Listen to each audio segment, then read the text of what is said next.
Hello, and welcome to the Snoozy Scientist. Wherever you are in the world tonight, I'm so glad you found your way here.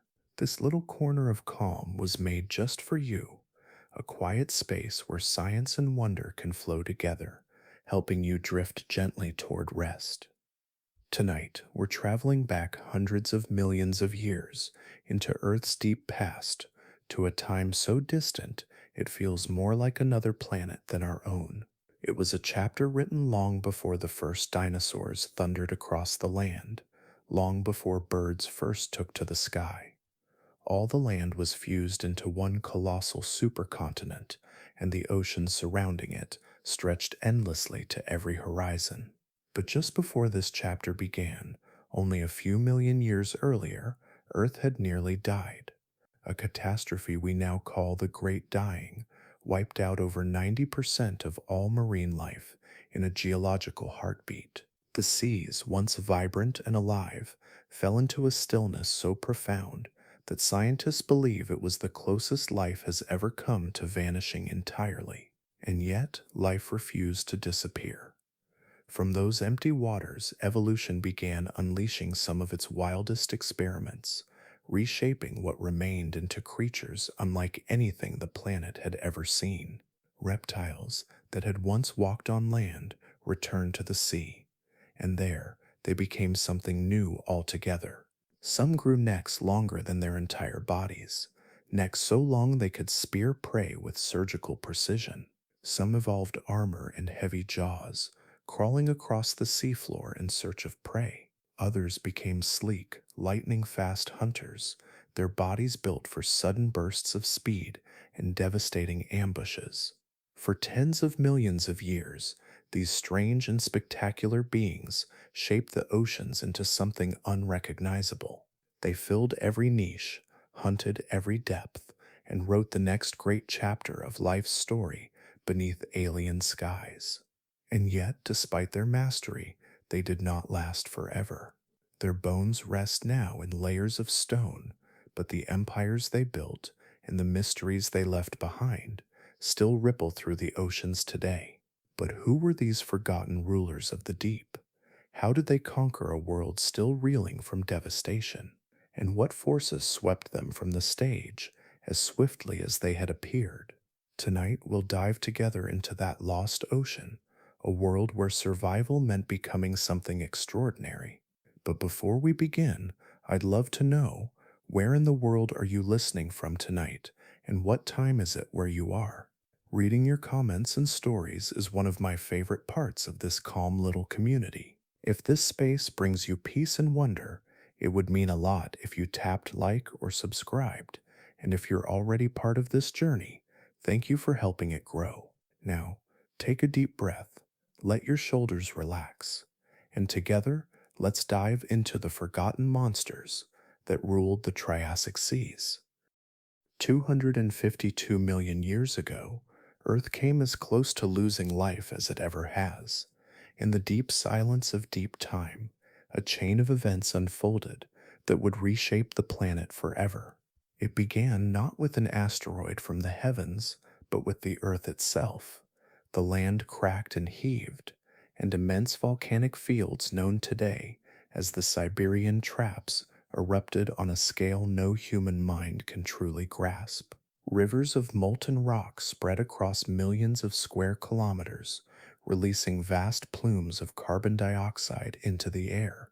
For hundreds of thousands of years, the planet's skies darkened with volcanic ash and aerosols, blocking sunlight and plunging the world into what scientists call a volcanic winter. The cooling was only the beginning. As the eruptions continued, greenhouse gases accumulated in the atmosphere, and Earth swung violently in the opposite direction. Temperatures soared, oceans warmed. In places where life had once flourished, waters turned sluggish and still. The chemistry of the seas shifted, and the oxygen that marine creatures depended on began to vanish from the depths. This state, known as anoxia, spread like a suffocating blanket. At the same time, the extreme heat released frozen methane from the sea floor, triggering a surge of this potent greenhouse gas into the atmosphere and accelerating the warming even further.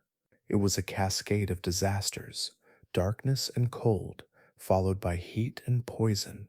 The effect on life was catastrophic. Coral reefs, which had taken hundreds of millions of years to build, collapsed almost overnight. Entire lineages of marine invertebrates vanished. Trilobites, once among the most successful and enduring animals on Earth, disappeared forever. Shellfish populations crashed. Large predators found themselves without prey, and then they too vanished. The deep ocean, once a realm of slow but steady life, became a suffocating tomb. More than 9 out of every 10 marine species died out, leaving behind a world that seemed almost empty. To imagine zero biodiversity is to imagine an ocean stripped of its complexity. Today, a single square meter of coral reef can support hundreds of species. After the Great Dying, there were places where entire seascapes were dominated by only a handful of hardy organisms. The vibrant networks of producers, grazers, scavengers, and predators that once linked the marine world together had been reduced to the simplest forms of life. Algae bloomed in places where nothing grazed them. Microbial mats covered the seafloor where animals had once burrowed. Food chains collapsed into thin, fragile threads. The earth itself seemed to pause. It would take millions of years for biodiversity to recover, but the world did not remain still during that time. In the absence of competition, evolution began to move in unexpected directions. Mass extinctions, for all their devastation, act as powerful reset buttons. They sweep the slate clean, clearing space for new forms of life to emerge. With so many niches left empty, the survivors were free to experiment. Those that could tolerate the harsh new conditions found opportunities where before there had been none. In this new world, even small advantages mattered. A creature that could withstand lower oxygen levels suddenly had access to vast regions of the ocean floor. A species capable of living in warmer, more acidic water could exploit areas once off limits. Over time, these subtle differences shaped entirely new body plans and ways of life. Evolution accelerated, branching in bold and unexpected directions.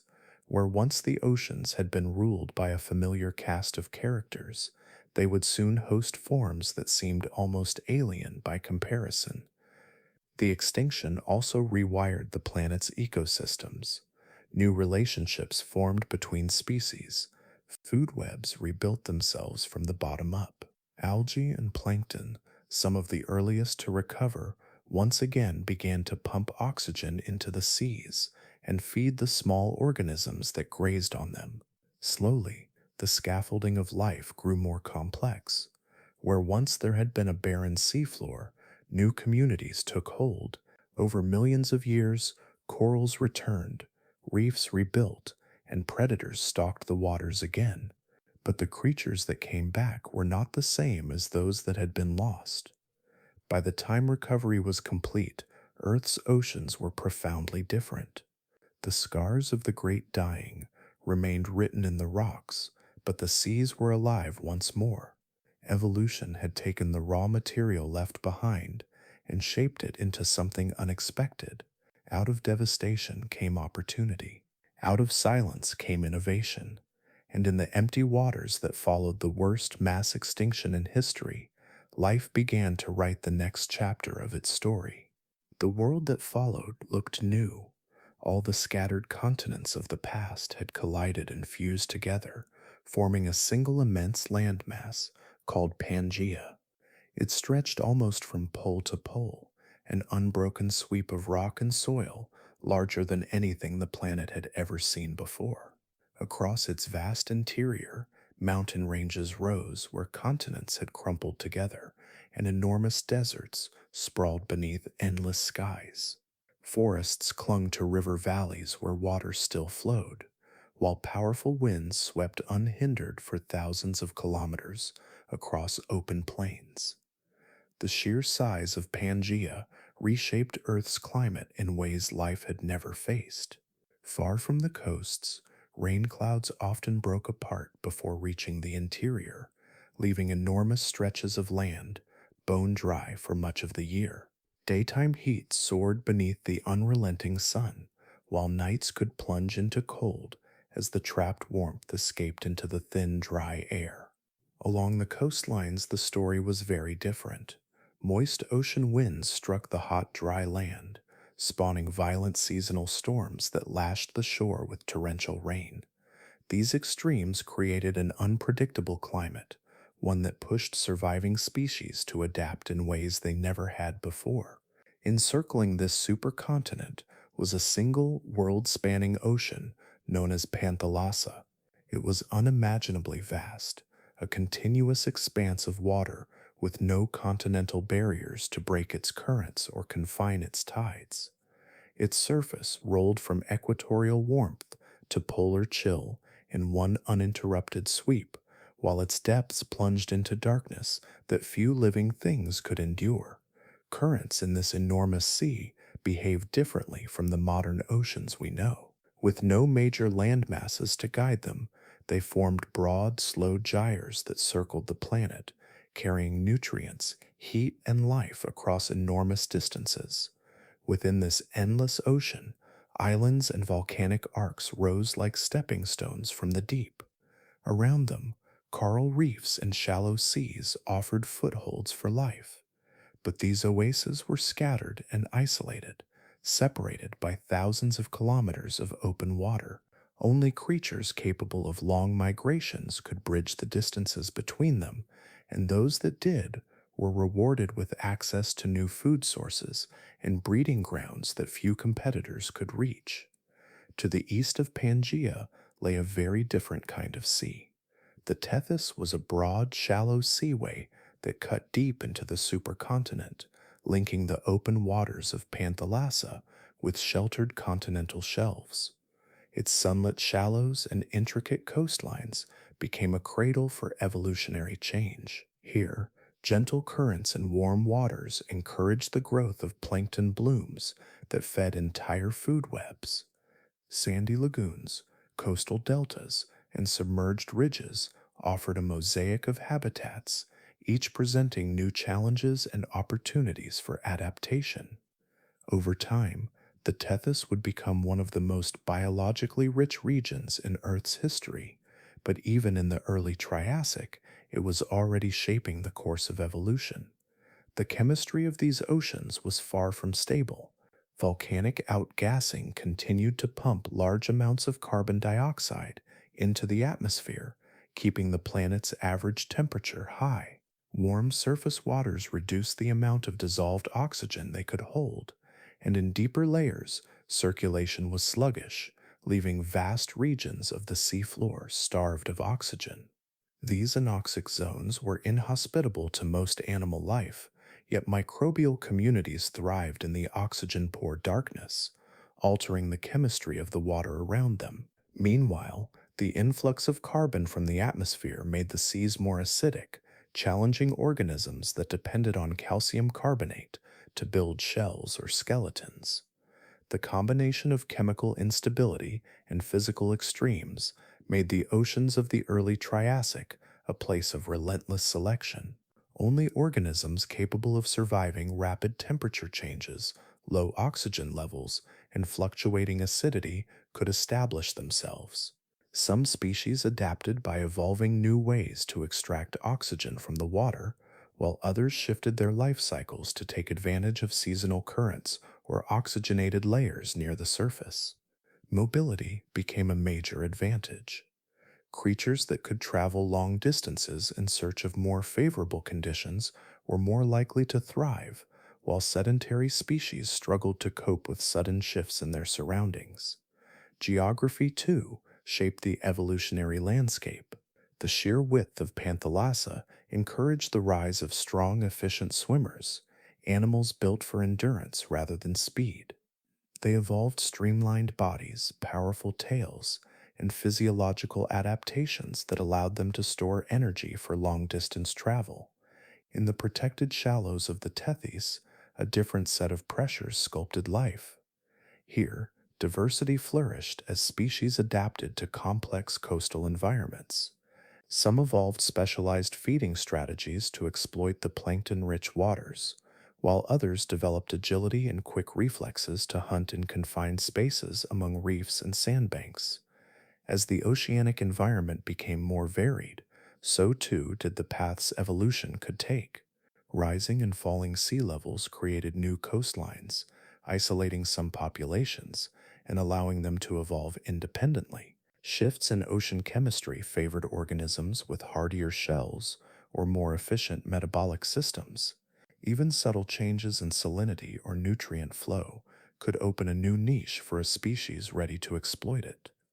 The oceans of the Triassic were restless and dynamic, filled with challenges that tested the limits of survival. Yet those very challenges also unlocked possibilities.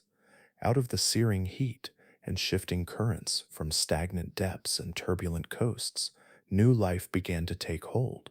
Shapes that had never existed before appeared in the fossil record, from streamlined swimmers to specialized filter feeders, each one a solution to the problems of a changing world. On those new shores, some footsteps kept going. Along the margins of rivers, deltas, and warm inland seas, some reptiles began spending more of their lives in the shallows.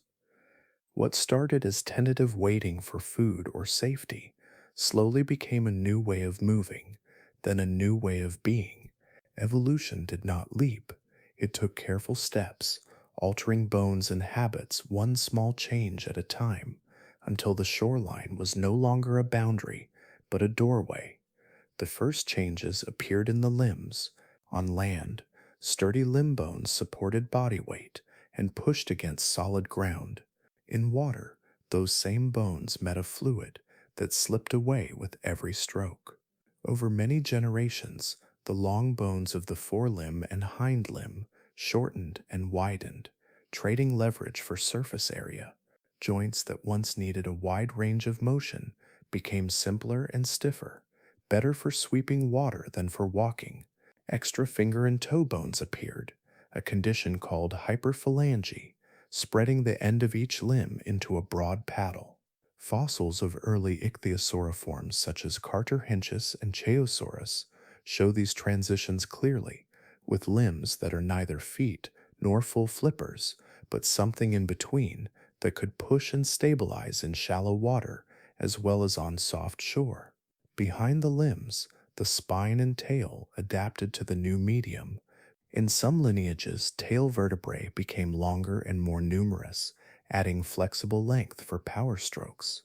In others, the end of the tail stiffened into a more efficient blade for thrust and steering. Ichthyosaurs later developed a pronounced tail bend and a crescent-shaped fin supported by soft tissue, but even the early forms show a shift toward propulsion from the rear of the body. Sauropterygians, the wider group that includes Nothosaurs and the later Plesiosaurs, balance tail use with increasingly effective limb-driven strokes. Each clade explored its own solution, yet all moved toward smoother flow through the water and reliable thrust with every cycle. Inside the chest, breathing systems adjusted to the demands of immersion. Reptiles remained air breathers, but water rewards those who can store oxygen and spend it slowly. Over time, thoraxes broadened and ribs arranged to protect larger, more efficient lungs.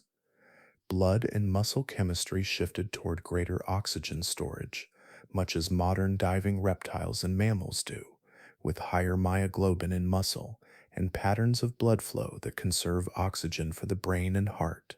Many marine reptiles likely practice dive responses familiar today, lowering heart rate, directing blood to essential organs, and surfacing with quiet precision to replenish their stores. Salt management became just as important as breathing. Life in seawater brings a constant load of dissolved salts that must be excreted without losing too much water. Modern sea turtles, marine iguanas, and sea snakes solve this with specialized salt glands that shed concentrated brine through tears, nasal openings, or the mouth. Osteological hints in comparative anatomy suggest that Triassic marine reptiles evolved similar structures in several lineages. Grooves and spaces near the eyes and nasal region likely housed glands that helped maintain internal balance, allowing these animals to feed and travel in saline environments without dehydration or dangerous shifts in body chemistry. Bone tissue tells another part of the story. Shallow water forms such as Placodonts and some Nothosaurs developed dense, thickened bones that acted as internal ballast, a condition called pachyostosis and osteosclerosis. Heavier skeletons resisted unwanted rolling and bobbing, keeping the body level while browsing the seafloor or stalking close to the bottom. In contrast, pelagic ichthyosaurs trended toward lighter, more internally remodeled bone that reduced mass and improved efficiency during long-distance cruising. The sea, even within a single era, demanded different designs for different jobs, and bone histology recorded those demands in fine detail. Senses adapted alongside skeletons. Water bends light and swallows it quickly, so visual systems shifted to meet the challenge. Large bony rings within the eyes, called sclerotic rings, appear in many marine reptile fossils and point to strong, well-supported eyes that performed in dim or turbulent water. Hearing and vibration detection likely became more important as well. While reptiles do not carry the true lateral line of fishes, pressure sensitivity through skin and jaw tissues, along with inner ear tuning, could have provided a lateral line-like awareness of nearby motion and low-frequency cues. Crocodilians today use tiny sensory organs in their facial scales to read ripples in the dark. Triassic marine reptiles probably walked a similar path of functional convergence, learning the water with more than sight alone. Feeding mechanics kept pace with these sensory shifts. Skulls changed shape to cut, drag, and manage new prey. Jaw joints grew stronger or more flexible depending on diet, and tooth crowns diversified. Some early marine reptiles kept conical teeth well suited to gripping fish and soft cephalopods. Others began to broaden and flatten their teeth for cracking shells, foreshadowing the shell crushers that would become common in coastal habitats.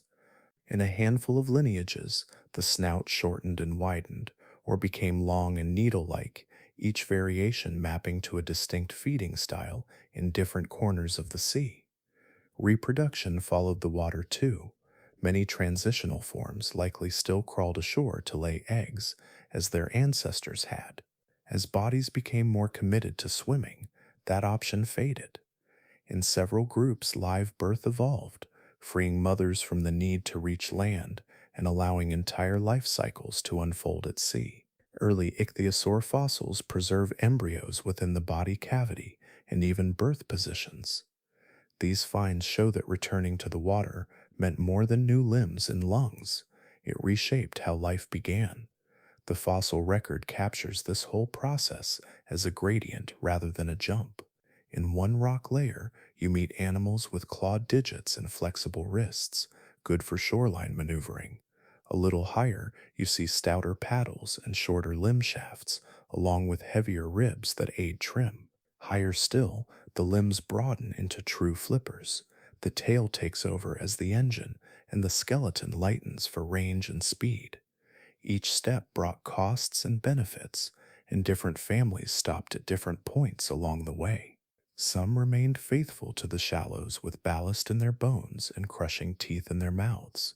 Others took the blue highway, trading weight for distance and building bodies around the rhythm of long dives and long journeys. These transformations did not produce a single blueprint. They produced a toolkit that evolution could mix and match. Paddles and tails for movement, lungs and blood stores for time underwater, salt glands for balance, eyes and pressure sense for reading a world of currents and shadows. With each refinement, water became less of a barrier and more of a medium for skill. Once the design worked, the open water offered more than survival, it offered rank. Once form fit function, rank followed. When reptiles fully committed to the water, they did not creep cautiously up the food chain. They arrived as hunters ready to take command. Their rise was swift and decisive, and it reshaped the marine world almost immediately. Within only a few million years of adapting to life in the sea, they were no longer fringe players at the edges of ecosystems. They were the orchestrators of power, the engines around which new food webs would turn. The early Triassic seas became a stage for one of evolution's boldest performances, the rapid emergence of apex predators. These new rulers came in many shapes and sizes, but they shared one essential trait. They were built to dominate.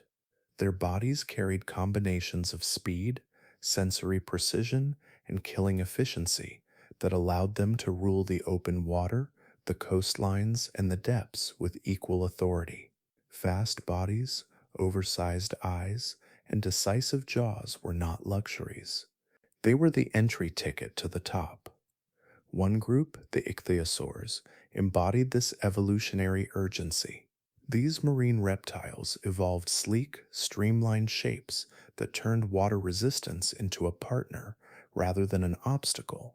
Their bodies tapered smoothly from head to tail, their limbs flattened into hydrofoil-like paddles, and their tails powered them with rapid bursts of acceleration. Such adaptations allowed them to pursue agile prey over long distances, striking with speed and accuracy before their targets had a chance to react. Their large forward-facing eyes gave them exceptional vision in dim conditions, letting them hunt even in deeper waters where light barely penetrated. With rows of sharp, conical teeth designed for gripping slippery prey, they could dispatch fish and cephalopods with quick, efficient bites. But pursuit was only one path to the top. While some predators evolved for relentless speed, others specialized in stealth and patience. Nothosaurs, long-bodied marine reptiles with flexible necks and slender heads, excelled as ambush hunters. They moved quietly through shallow coastal waters, their bodies built for subtle, controlled motion rather than rapid chases. Their elongated jaws snapped shut with speed and precision when unsuspecting prey came close, and their flexible bodies allowed them to twist and strike from unexpected angles. Instead of overpowering their prey with strength or speed, they relied on timing, accuracy, and surprise. Between these two extremes existed a spectrum of predator designs, each filling a different ecological role. Some species became opportunistic feeders, capable of switching between chase, ambush, and scavenging strategies depending on the environment. Others developed specialized skull shapes and tooth arrangements for handling specific types of prey, from soft-bodied cephalopods to armored crustaceans. This guild diversity, pursuit specialists, stealth ambushers, and adaptable generalists formed the backbone of the new predatory order. Each role shaped the behavior and evolution of other species, both predator and prey, in a complex web of interactions that defined the Triassic seas. The speed with which these predators established dominance was remarkable. Evolution often moves slowly, with species creeping into new niches over vast spans of time. But in the Triassic oceans, the appearance of apex predators was rapid and explosive. Fossil evidence shows that within just a few million years of their initial return to the water, marine reptiles were already occupying the highest rungs of the food chain. They were not transitional curiosities or marginal participants. They were the architects of marine ecosystems, shaping the distribution, diversity, and behavior of countless other species. Their rise also triggered evolutionary responses throughout the food web. Prey species adapted to this new world of constant threat. Some fish evolved faster swimming speeds, while others changed their body shapes to make capture more difficult. Ammonites developed more elaborate shell ornamentation and tighter coiling patterns, structural defenses that helped them resist crushing bites. Even invertebrates and microscopic plankton were influenced by the predatory pressure, diversifying in ways that affected nutrient cycles and primary production. The arrival of apex predators was not just a top-down event. It was a force that rippled through every level of the ecosystem, driving evolutionary innovation on a planetary scale. The dominance of these early marine reptiles also speaks to the power of evolutionary trait packages. It was not any single adaptation that gave them control, but the way multiple traits worked together. Speed without precision would have been wasted. Sharp teeth without the senses to locate prey would have been useless. Vision without maneuverability would have been a dead end.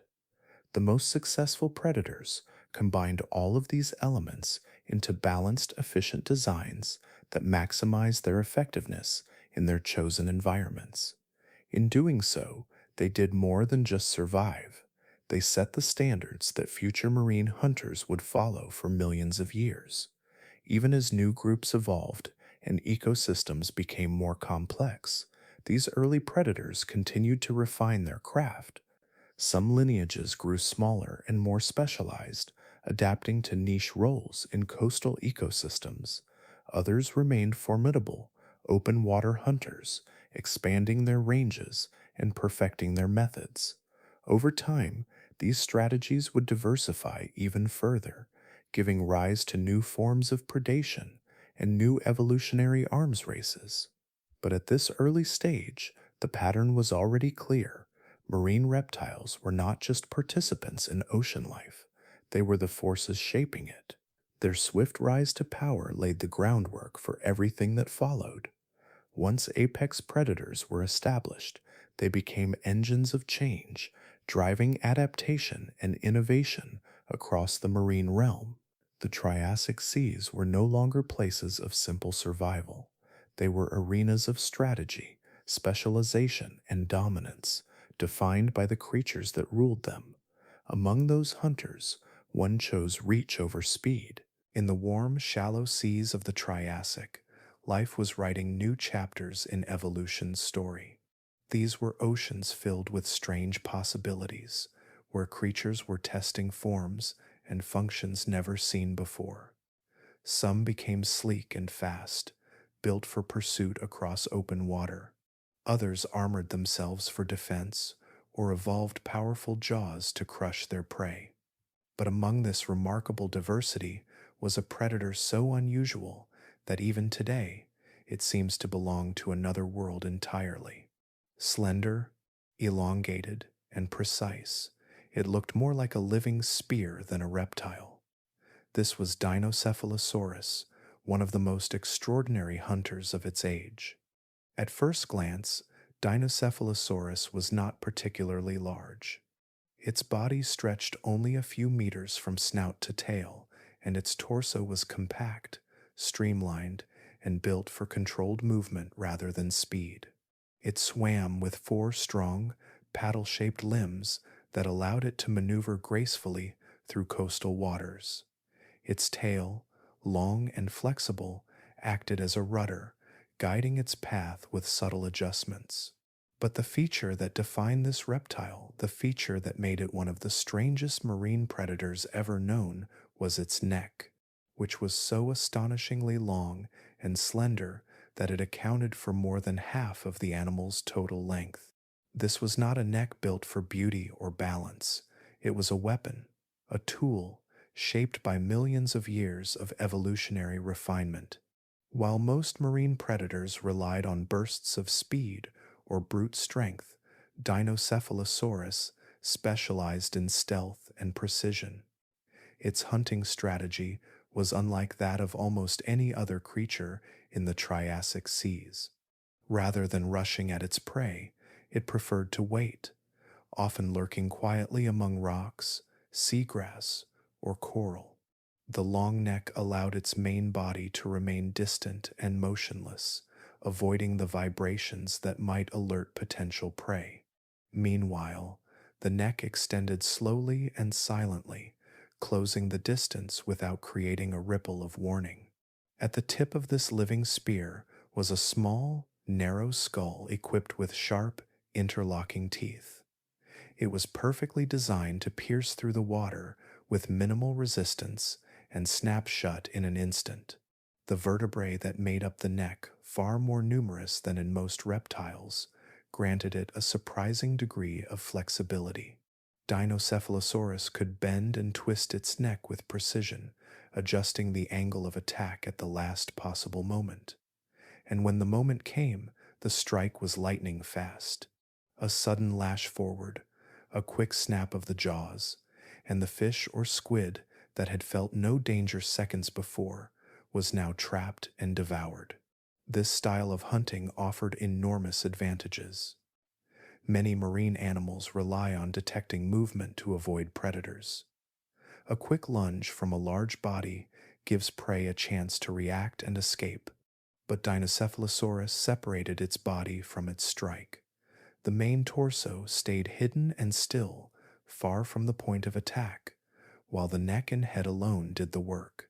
This meant prey had almost no warning before the decisive moment, making the reptile's hunting success remarkably high. Its long neck also allowed Dinophilosaurus to exploit environments that were difficult for other predators. It could reach into crevices, twist around rocks, and probe into schools of fish without exposing its whole body. These advantages likely shaped where it lived and hunted. Evidence suggests that it favored shallow coastal waters where prey was abundant and cover plentiful. Its anatomy indicates it was not built for long-distance swimming or deep diving. Instead, it thrived in complex, structured environments where patience and precision paid off. Fossil discoveries have revealed another intriguing aspect of this reptile's biology, one that challenges what scientists thought they knew about ancient marine reptiles. In a well-preserved specimen from China, researchers discovered the remains of a tiny skeleton inside the body cavity of an adult Dinophilosaurus.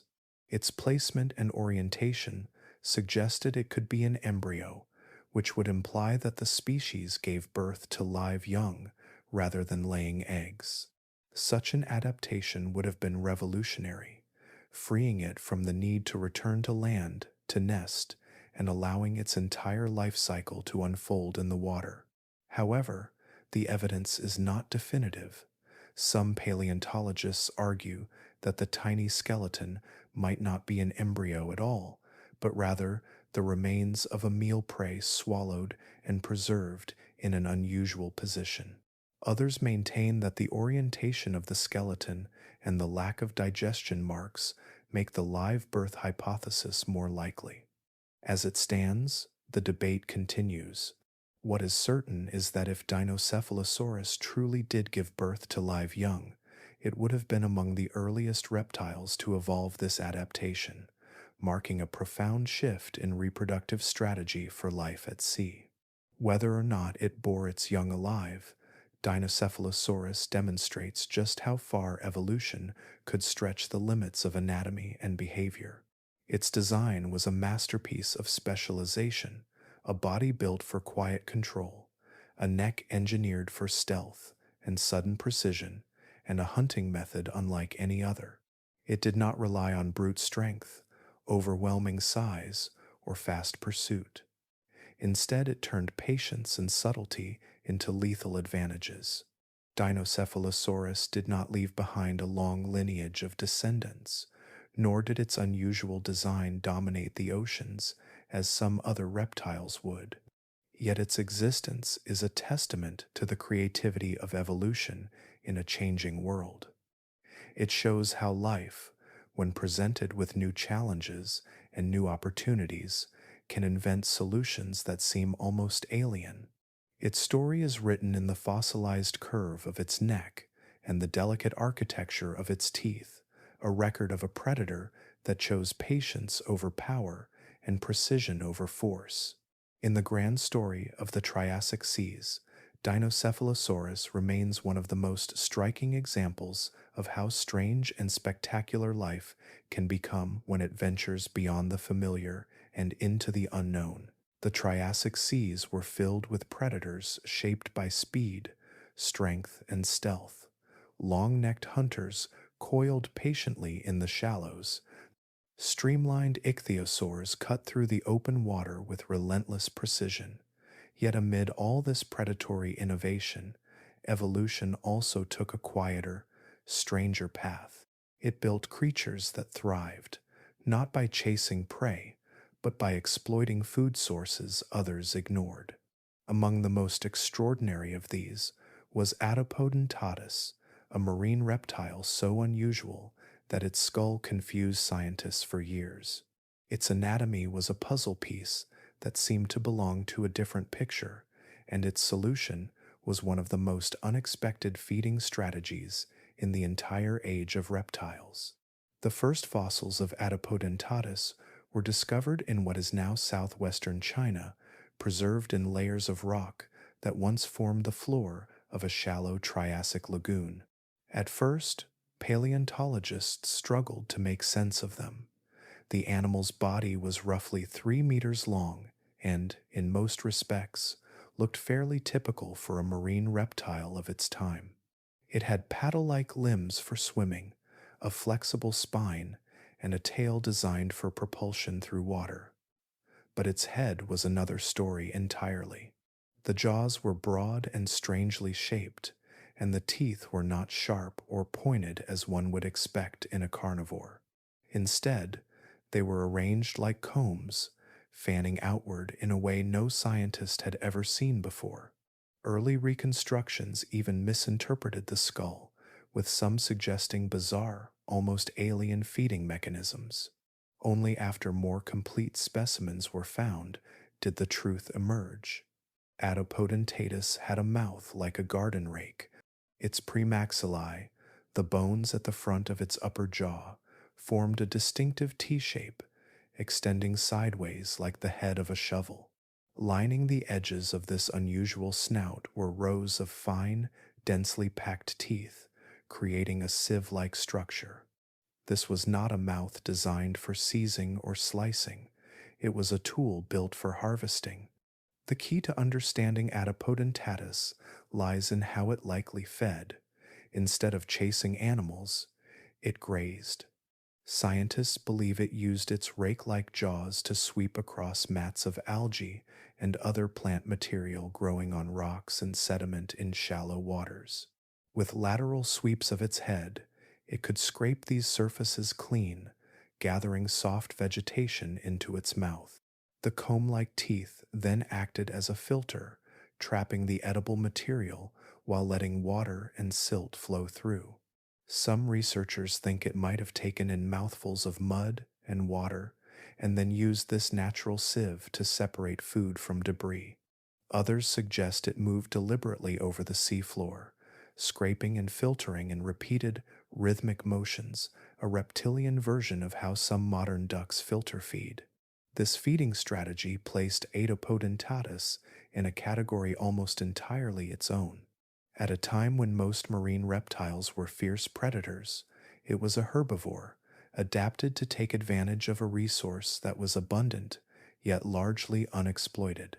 Algal mats and aquatic plants flourished in the nutrient-rich waters of Triassic lagoons, fueled by sunlight and warm temperatures. But few large animals had evolved the ability to eat them efficiently. Adipodentatus filled that gap, showing that success in the oceans did not always require claws and fangs. Its anatomy reveals how deeply specialized it was for this unusual lifestyle. The wide, flattened snout gave it a broad surface for scraping and sweeping.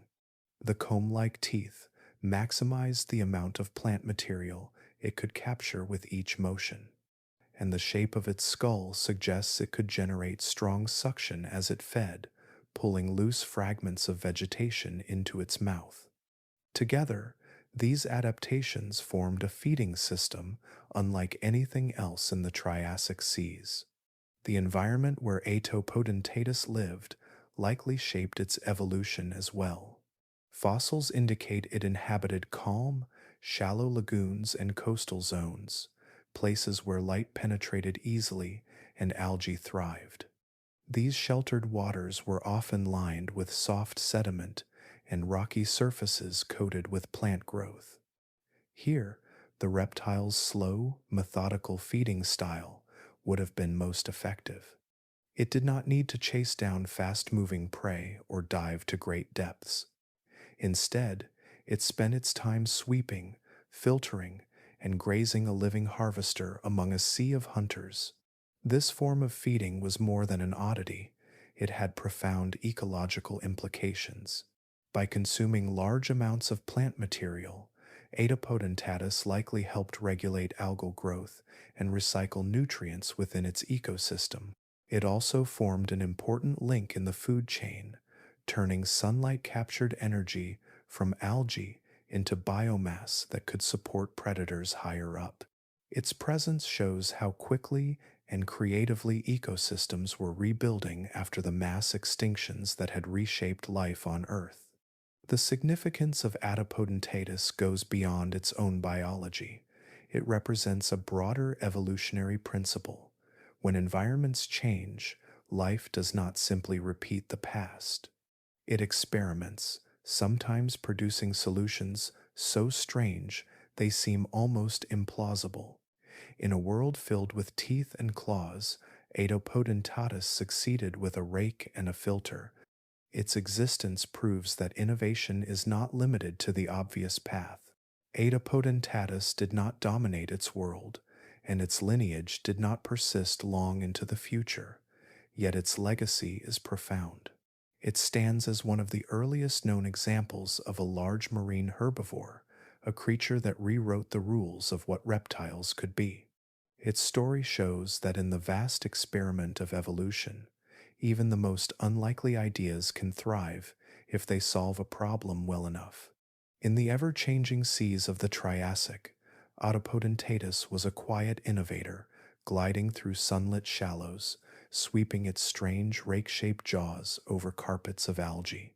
It was proof that survival did not always belong to the swiftest hunter or the fiercest fighter. Sometimes it belonged to the specialist who found a new way to feed. Elsewhere, however, the hardest meals were about to become routine. Not every reptile that entered the Triassic seas was built for speed or pursuit. Some abandoned the race altogether, trading swiftness and agility for power, endurance, and engineering. Among the most remarkable examples of this approach were the Placodonts. They did not slice through the open water in search of swift prey or stalk the shallows with stealth.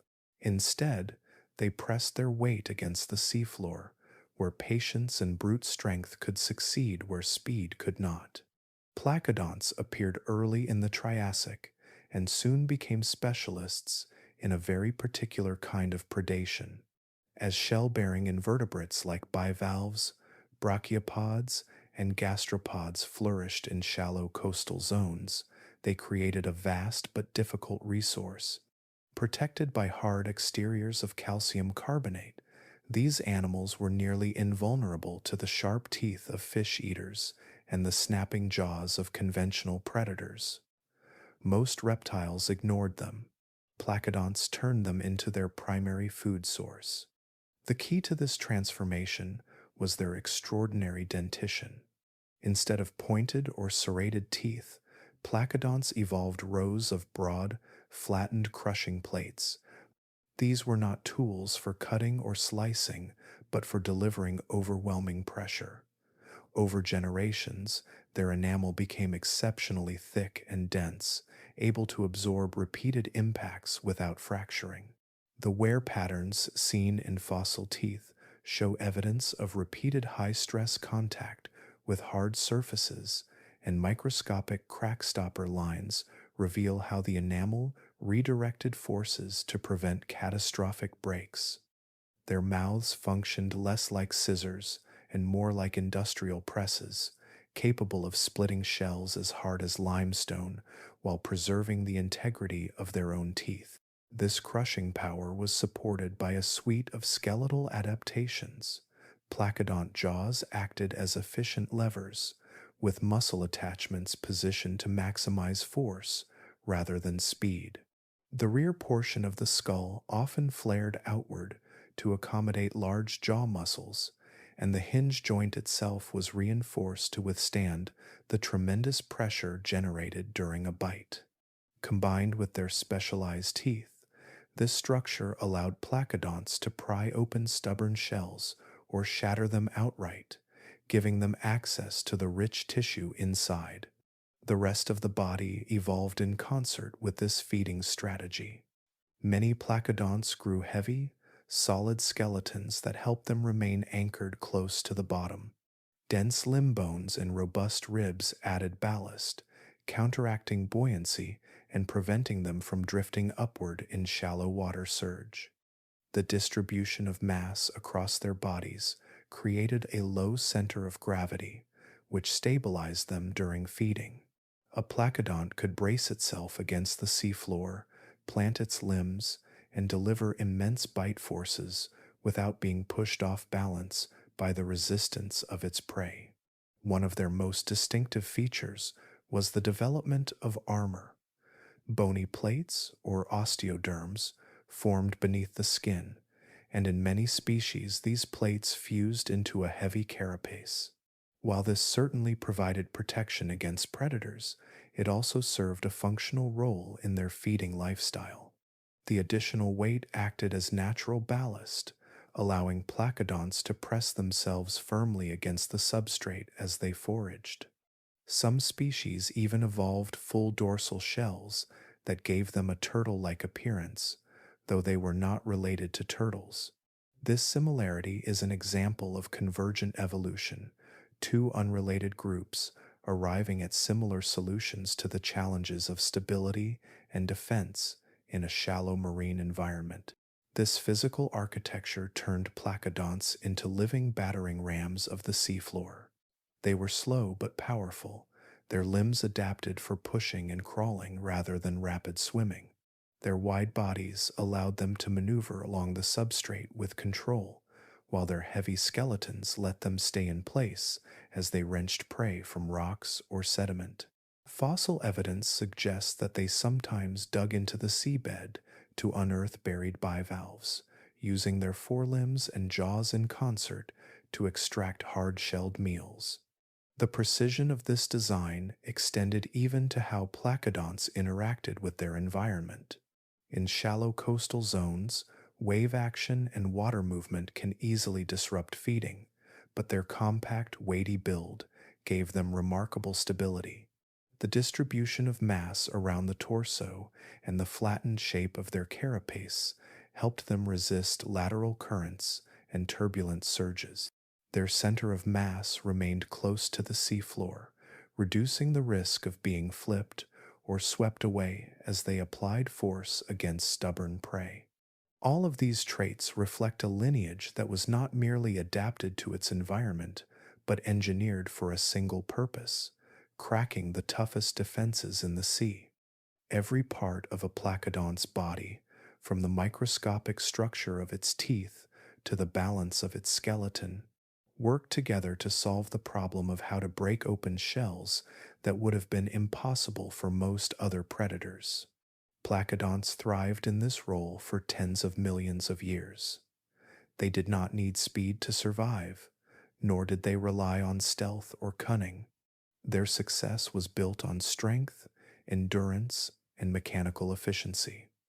Their presence shows that in the dynamic world of the Triassic seas, power could be as valuable a survival strategy as speed. These reptiles were the ocean's heavy machinery, grinding through armored prey and reshaping the benthic landscape with every bite. Their story is not one of dramatic chases or sudden ambushes, but of slow, methodical dominance. With their press-like jaws, reinforced enamel, ballast-heavy bodies, and armor-plated frames, placodonts mastered a world where patience and raw force were the ultimate tools of survival. Their legacy endures as one of evolution's most remarkable engineering solutions, proof that in the endless competition for life beneath the waves, strength could be every bit as effective as speed. The story of the Triassic seas is often told through the lens of predators and prey, of swift hunters chasing schools of fish and armored reptiles crushing shells beneath their powerful jaws. Yet, life in these oceans was never limited to such roles. Evolution sometimes wandered down unexpected paths, exploring possibilities that seemed improbable at first glance. Henodus was one such experiment. This small, heavily armored reptile did something no other reptile before or since has done on such a scale. It filtered its food from the water. Henodus lived during the late Triassic, and at barely a meter in length, it was far from the giants that dominated its world. Its body was squat and flattened, with a low, shield-like profile that bore a striking resemblance to a turtle. Its limbs were broad and paddle-shaped, built not for speed but for slow, deliberate navigation through shallow lagoons and coastal waters. Heavy bony armor covered much of its body, forming a defensive shell that would have made it difficult for predators to injure or overturn. Everything about Henodus suggested a life spent close to the seafloor, moving carefully and cautiously rather than swiftly or aggressively. The most extraordinary part of Henodus, however, was not its body but its mouth.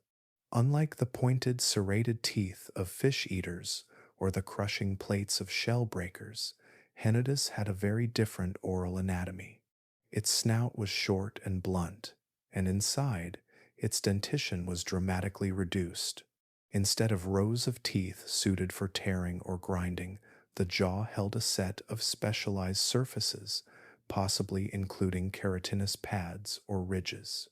These structures would have allowed Henodus to separate small particles from the water it ingested. Fossil evidence hints that the animal may have used these surfaces like a sieve, trapping organic debris, plant fragments, and tiny organisms while allowing water and fine sediment to pass through. Scientists believe Henodus fed in calm, nutrient-rich environments such as lagoons or protected coastal shallows. Here, suspended organic matter, algae, and microscopic life would have been abundant. Rather than chasing prey, Henodus likely used gentle filtration to collect this material, sweeping its mouth near the water-sediment interface to capture whatever particles were available. Whether suction played a significant role in this process remains uncertain. Some researchers propose that it may have created mild suction by expanding its throat cavity, while others suggest that passive filtration did most of the work. The exact mechanism is still debated, and it is possible that Henodus used a combination of methods, alternating between gentle suction and slow, sweeping filtration depending on the conditions around it. The sediment found around Henodus fossils supports this idea. Many specimens come from environments that were calm and low in energy, where fine particles and organic detritus settled at the bottom. This would have created an ideal setting for a slow-moving filter feeder. The heavy armor of Henodus likely played a key role in this lifestyle. Acting as natural ballast, it kept the reptile stable and close to the substrate, preventing it from being tossed around by water movement as it fed. Its flattened body shape reduced drag and allowed it to maneuver precisely near the seafloor, where food was most concentrated. This unusual feeding strategy set Henodus apart from nearly all of its contemporaries. Most marine reptiles were active hunters or shell crushers, adapted to chase, ambush, or overpower their prey. Henodus did none of these things. It targeted a food source that few others used and faced little direct competition as a result. Its niche was a quiet one, focused on exploiting the rich but overlooked resources of the lagoon floor. Yet despite its clever adaptations, Henodus represents an evolutionary path that did not continue beyond the Triassic. After its time, no other marine reptile returned to this form of filtration feeding.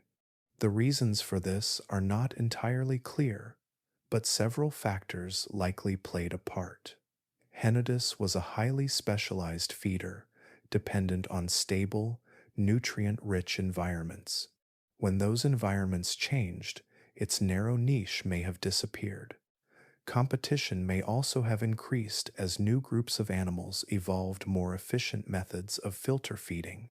Over the following millions of years, marine mammals, fish, and even some invertebrates would develop large-scale filtration systems that allowed them to exploit similar food sources over broader ranges and at higher volumes.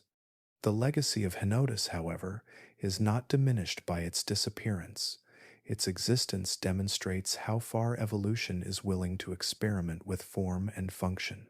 It shows that reptiles, often stereotyped as hunters or grazers, were capable of exploring feeding strategies more commonly associated with distant mammalian relatives.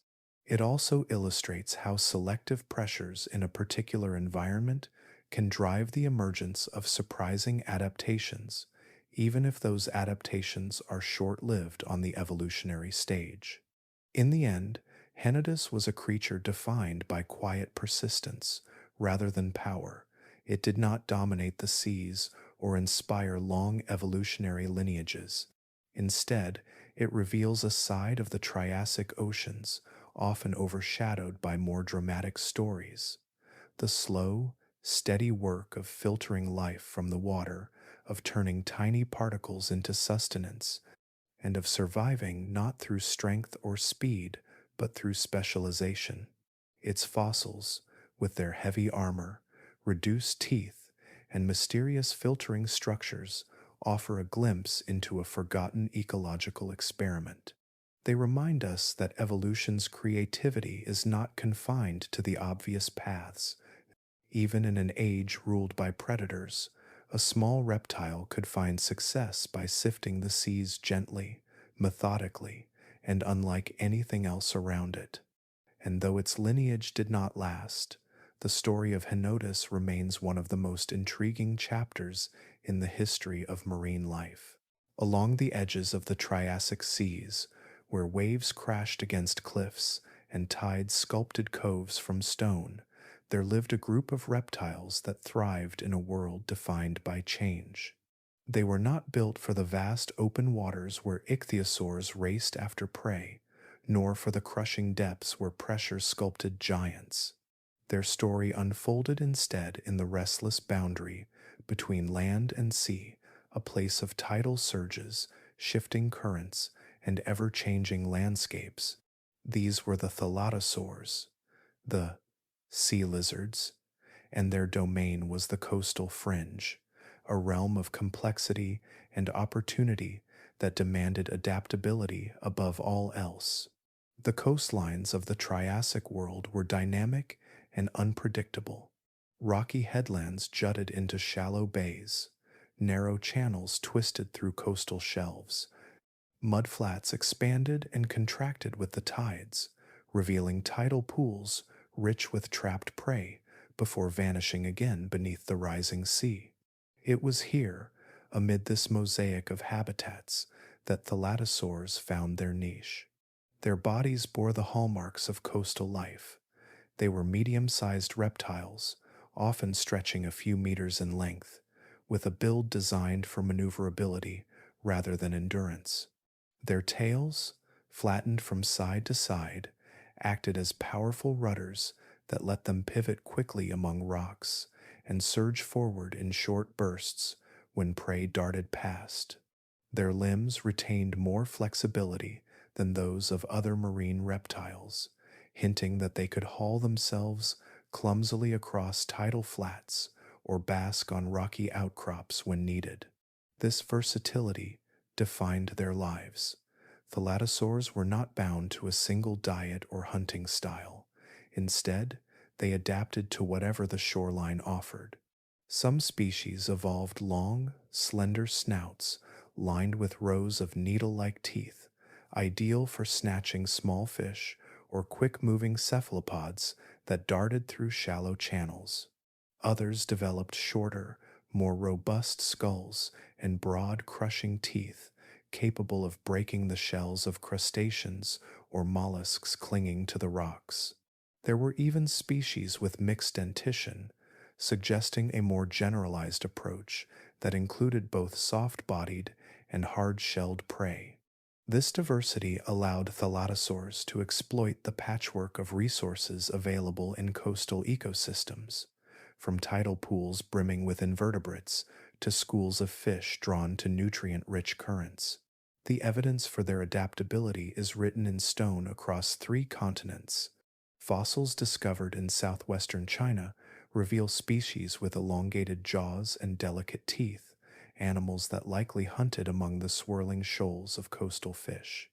In the ancient carbonate shelves of modern-day Italy and Switzerland, heavier-bodied thalatosaurs with blunt teeth suggest a different lifestyle, one that involved scraping food from rocks or crushing crustaceans hiding in crevices.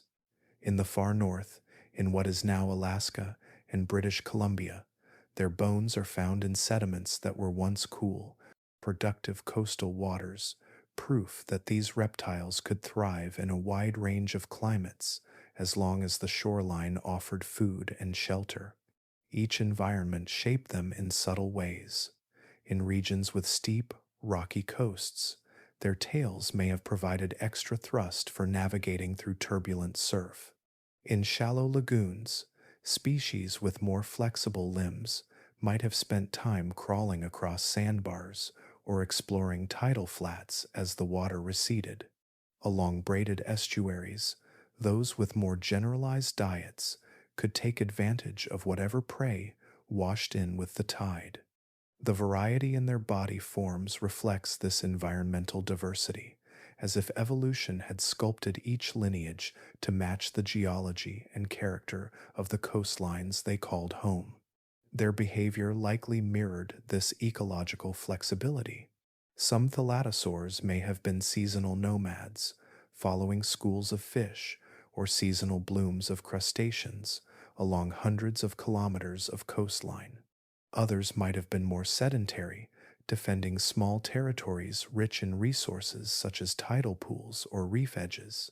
Fossil sites showing mixed-age populations suggest that at least some species may have returned to the same areas repeatedly, possibly for breeding or to take advantage of seasonal food surges. What united them all was a reliance on the unique conditions of the coastal zone. Here, tides could both trap prey and expose it. Here, currents stirred nutrients into the shallows, creating bursts of productivity that attracted fish, crustaceans, and cephalopods. And here, the landscape itself offered hiding places, ambush points, and foraging opportunities that were absent in the open sea. The thalatosaurs mastered this ever-shifting environment, evolving the agility, sensory awareness, and dietary flexibility needed to survive in a place where change was constant.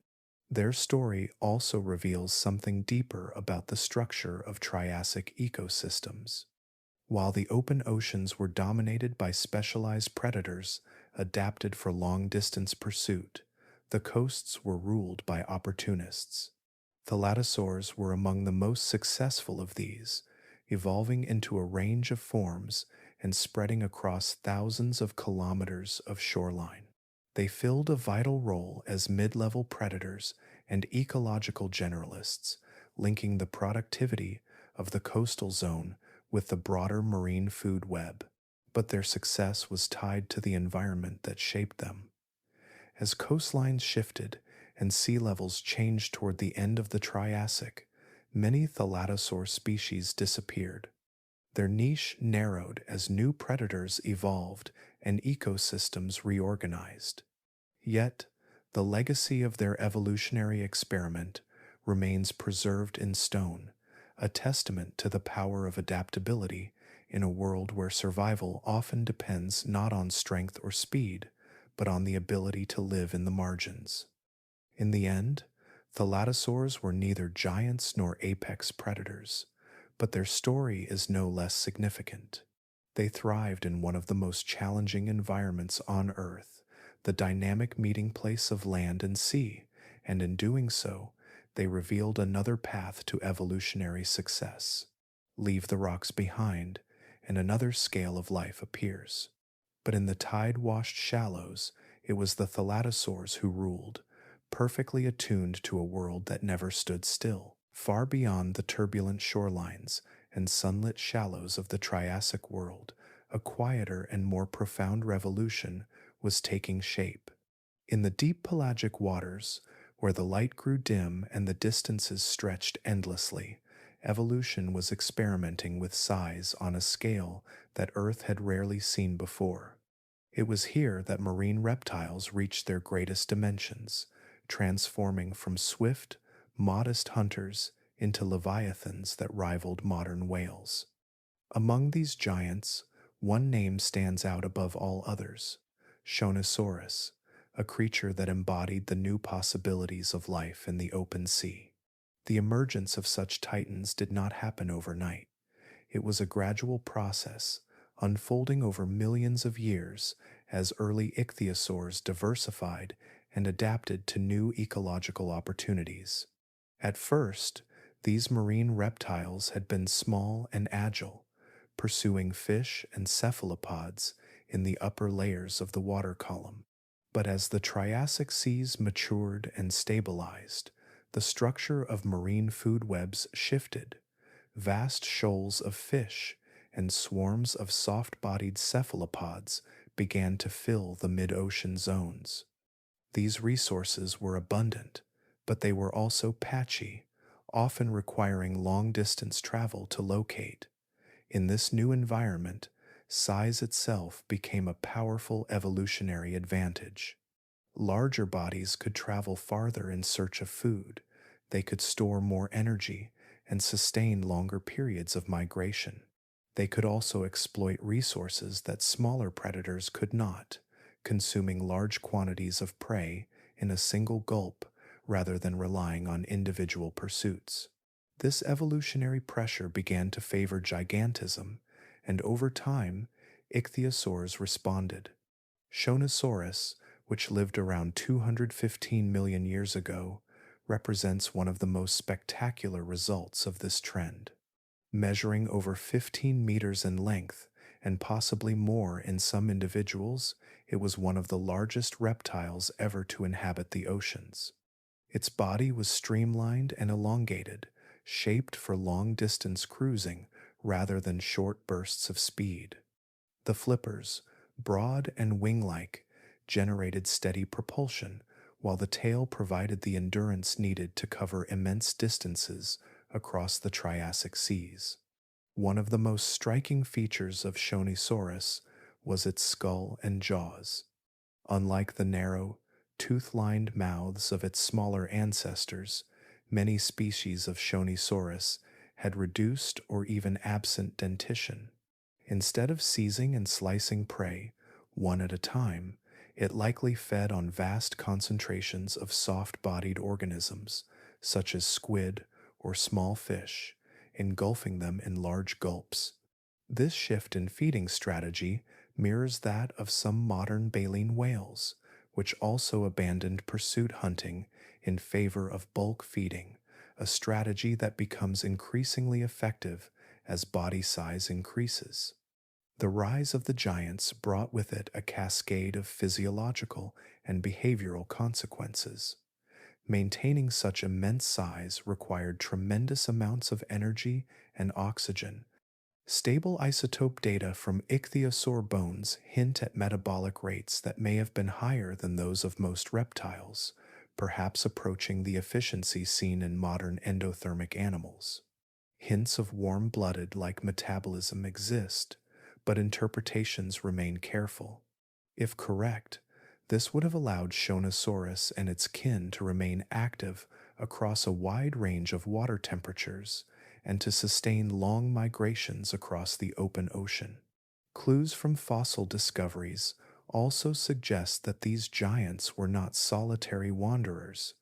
One of the most important pieces of evidence comes from the Shoshone Mountains in Nevada, where dozens of Shonosaurus skeletons have been found clustered together. These individuals range from juveniles to fully mature adults, and their proximity hints at complex behavior.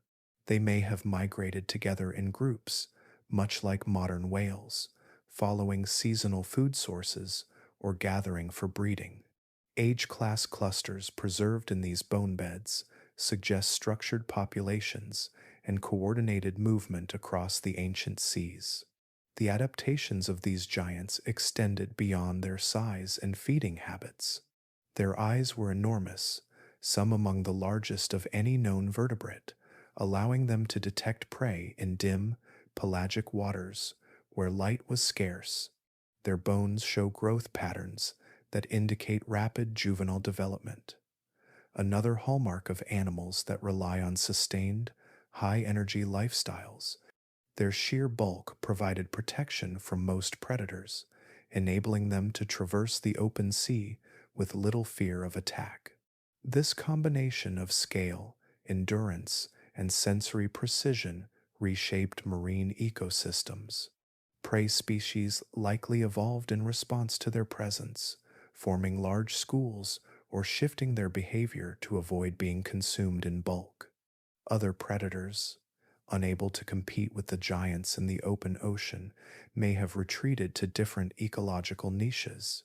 The rise of Shonosaurus and its relatives thus influenced the structure of entire food webs, creating new patterns of interaction that echoed through the Triassic seas.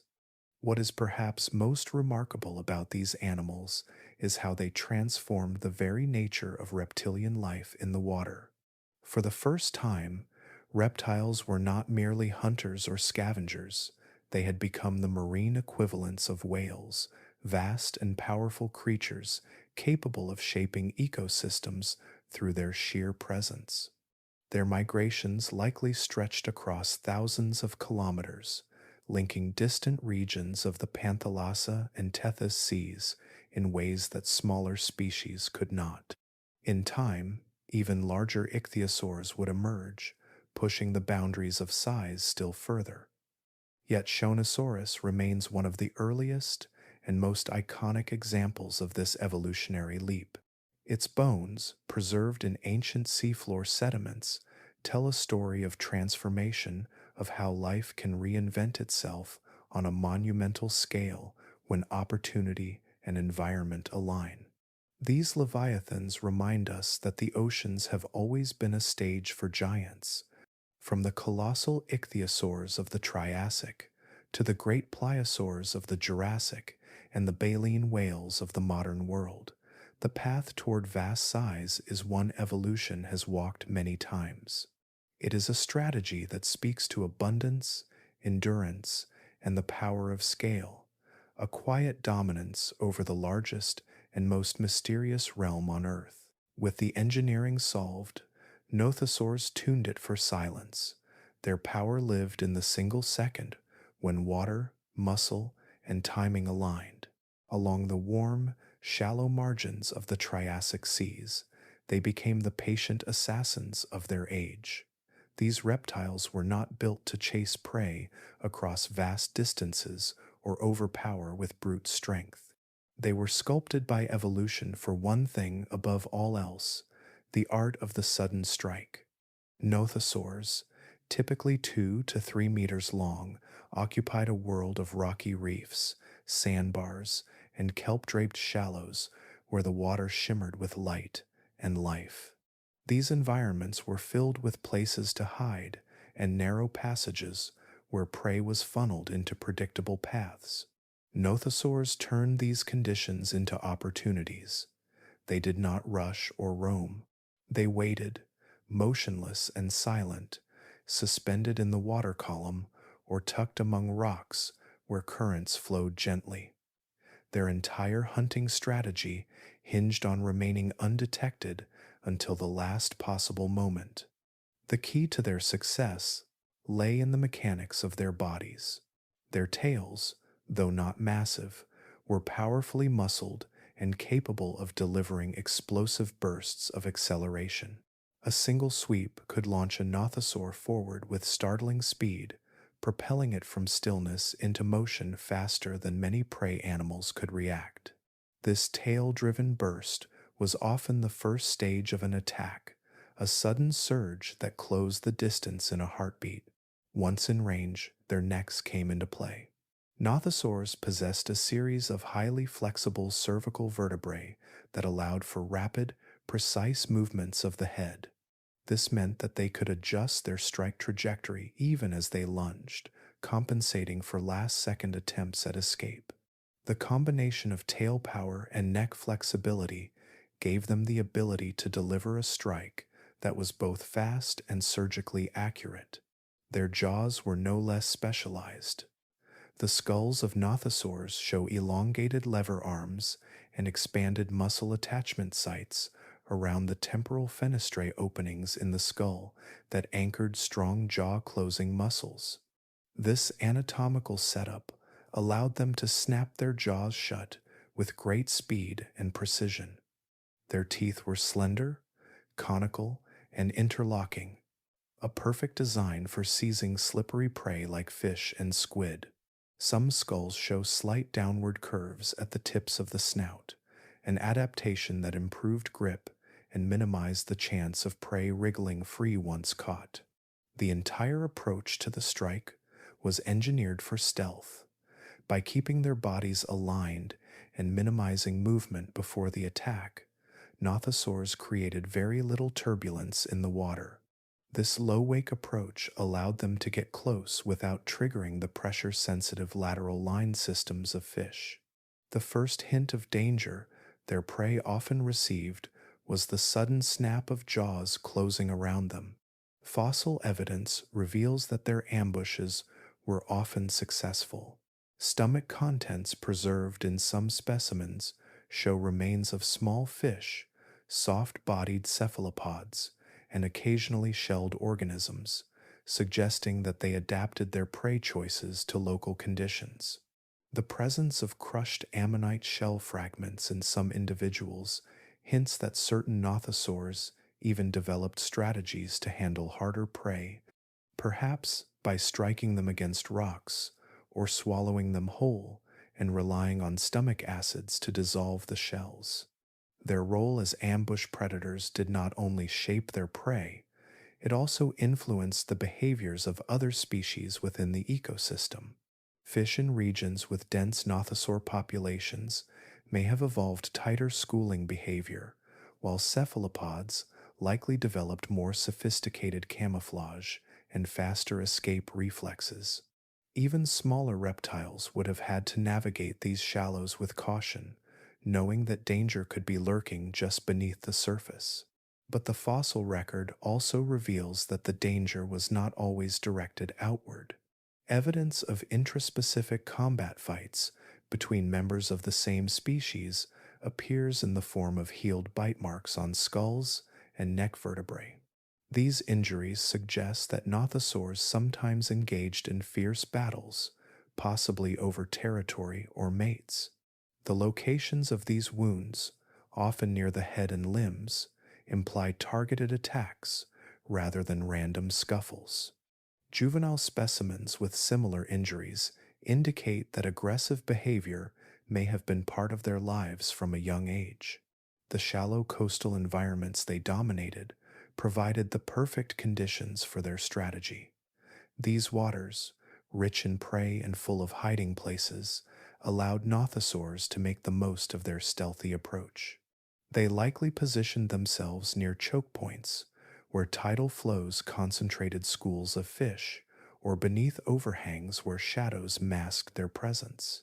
Even subtle features like submerged logs or dense seagrass beds could serve as the perfect launchpad for an ambush. Their success was built on fine-tuned biomechanics rather than brute strength. Vertebral structure suggests that while they lacked the stamina for extended pursuits, they excelled at short, rapid bursts of speed.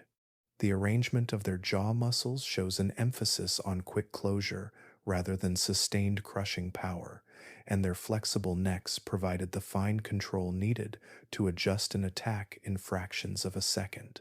Every detail, from their low-profile approach to the timing of the final lunge, reflected an evolutionary investment in the split-second dynamics of predation. This precision and efficiency made Nothosaurs among the most formidable predators of the Triassic shallows. They were not reckless hunters that chased prey in exhausting pursuits, nor were they passive scavengers waiting for chance encounters. They were specialists, predators that turned stillness into a weapon and patience into power. Over time, the strategies honed by Nothosaurs would echo through the lineage of marine reptiles.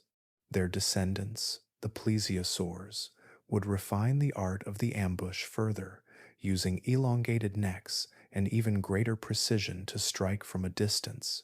But the blueprint for that success, the coordination of tail, neck, and jaw in a single, devastating moment, was written first by the Nothosaurs. For millions of years, they shaped the predator-prey dynamics of their ecosystems. Their presence influenced behavior, anatomy, and survival strategies across entire food webs, and though their fossils now lie silent in the rocks, they still tell the story of hunters that mastered the power of the single second, when everything aligned and the water itself seemed to spring to life. In the Triassic seas, the fiercest evolutionary battles were not always between hunter and prey. They were often fought between predators themselves, locked in a relentless contest of adaptation and counter-adaptation. This was not a one-sided story of ambush and kill. It was a dynamic, escalating struggle where every advantage provoked a new response, and where survival often depended on anticipating an opponent's next move before they made it. In this underwater theater, evolution became a weapon, and the result was one of the strangest and most intense arms races in natural history. The fossil record provides us with glimpses of these conflicts. Skulls and bones bear deep gouges from rival jaws, ribs show signs of fractures that later healed, and in some cases, bite marks match the teeth of animals of the same size and type. These are not the hallmarks of routine hunting. They are signatures of duels fought between equals, where the stakes were not just a meal, but dominance, territory, and survival. Some bones carry signatures of a fight survived, not a hunt won. Every major predator group was drawn into this escalating competition. A classic example is the rivalry between long-necked ambushers and their more compact, rapid-striking counterparts. As some marine reptiles evolved elongated necks to extend their reach and strike from a distance, their rivals evolved shorter, heavily muscled necks that could deliver faster attacks. This interplay of adaptation and counter-adaptation created a spectrum of predatory strategies, with each form of weaponry balanced by an equally specialized defense. The battle extended beyond neck length and strike speed. Teeth and jaws became instruments of evolutionary escalation. Early marine reptiles with simple, conical teeth were effective enough against fish and squid, but those same teeth were less effective against the thicker hides or armored scales of rival predators. As a result, bite forces increased, tooth crowns thickened, and enamel became denser. Some lineages developed reinforced skulls and jaw joints that could withstand the recoil of striking armored opponents. Others evolved teeth that interlocked with surgical precision, enabling them to grip and hold even thrashing adversaries. But with sharper weapons came stronger shields. Placodonts, for example, responded to predation, pressure not with speed or agility, but with a suit of dermal armor so dense and thick that even the most powerful bite could struggle to penetrate it. This forced predators to evolve stronger jaws or to develop tactics that targeted softer regions of the body, such as the flanks or the underside. It was a biological arms race played out at the scale of muscle fibers, bone density, and enamel thickness. Even sensory systems were shaped by this predator versus predator conflict. Surprise was a powerful tactic, but it quickly lost its edge once rivals evolved ways to counter it. Predators that attacked from unexpected angles, using stealth and misdirection, selected for victims with wider visual fields and improved depth perception. The placement and size of eyes shifted in some lineages, providing a broader range of vision and faster detection of movement. Others developed more flexible necks and torsos, enabling them to twist quickly and parry attacks from behind or below. The result was a continual refinement of sensory and motor systems, each adjustment a direct response to the latest offensive strategy. Evidence of this evolutionary push and pull can be found across Triassic fossil sites. Bite marks on Nothosaur vertebrae suggest repeated targeting of the neck region, a vulnerable area that could incapacitate an opponent if struck correctly. Some of these marks show signs of healing, indicating that the victim survived and likely lived long enough to pass on genetic traits that help them endure such attacks. In other cases, broken ribs and crushed limb bones hint at collisions or grappling during underwater combat. These were not quick, one-sided kills but prolonged struggles that tested the limits of strength, stamina, and endurance. Some encounters were so intense that they ended in mutual destruction. One fossilized specimen shows a marine reptile with the remains of another lodged deep in its throat, evidence that it attempted to consume a rival and choked in the process.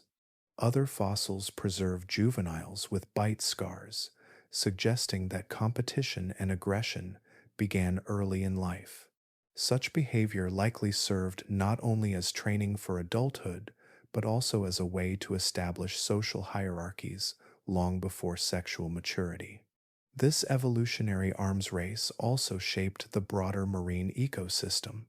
A predator capable of overpowering rivals would have more access to resources, secure breeding territories, and greater reproductive success.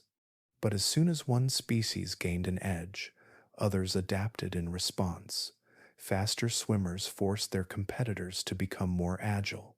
Stronger jaws led to tougher defenses.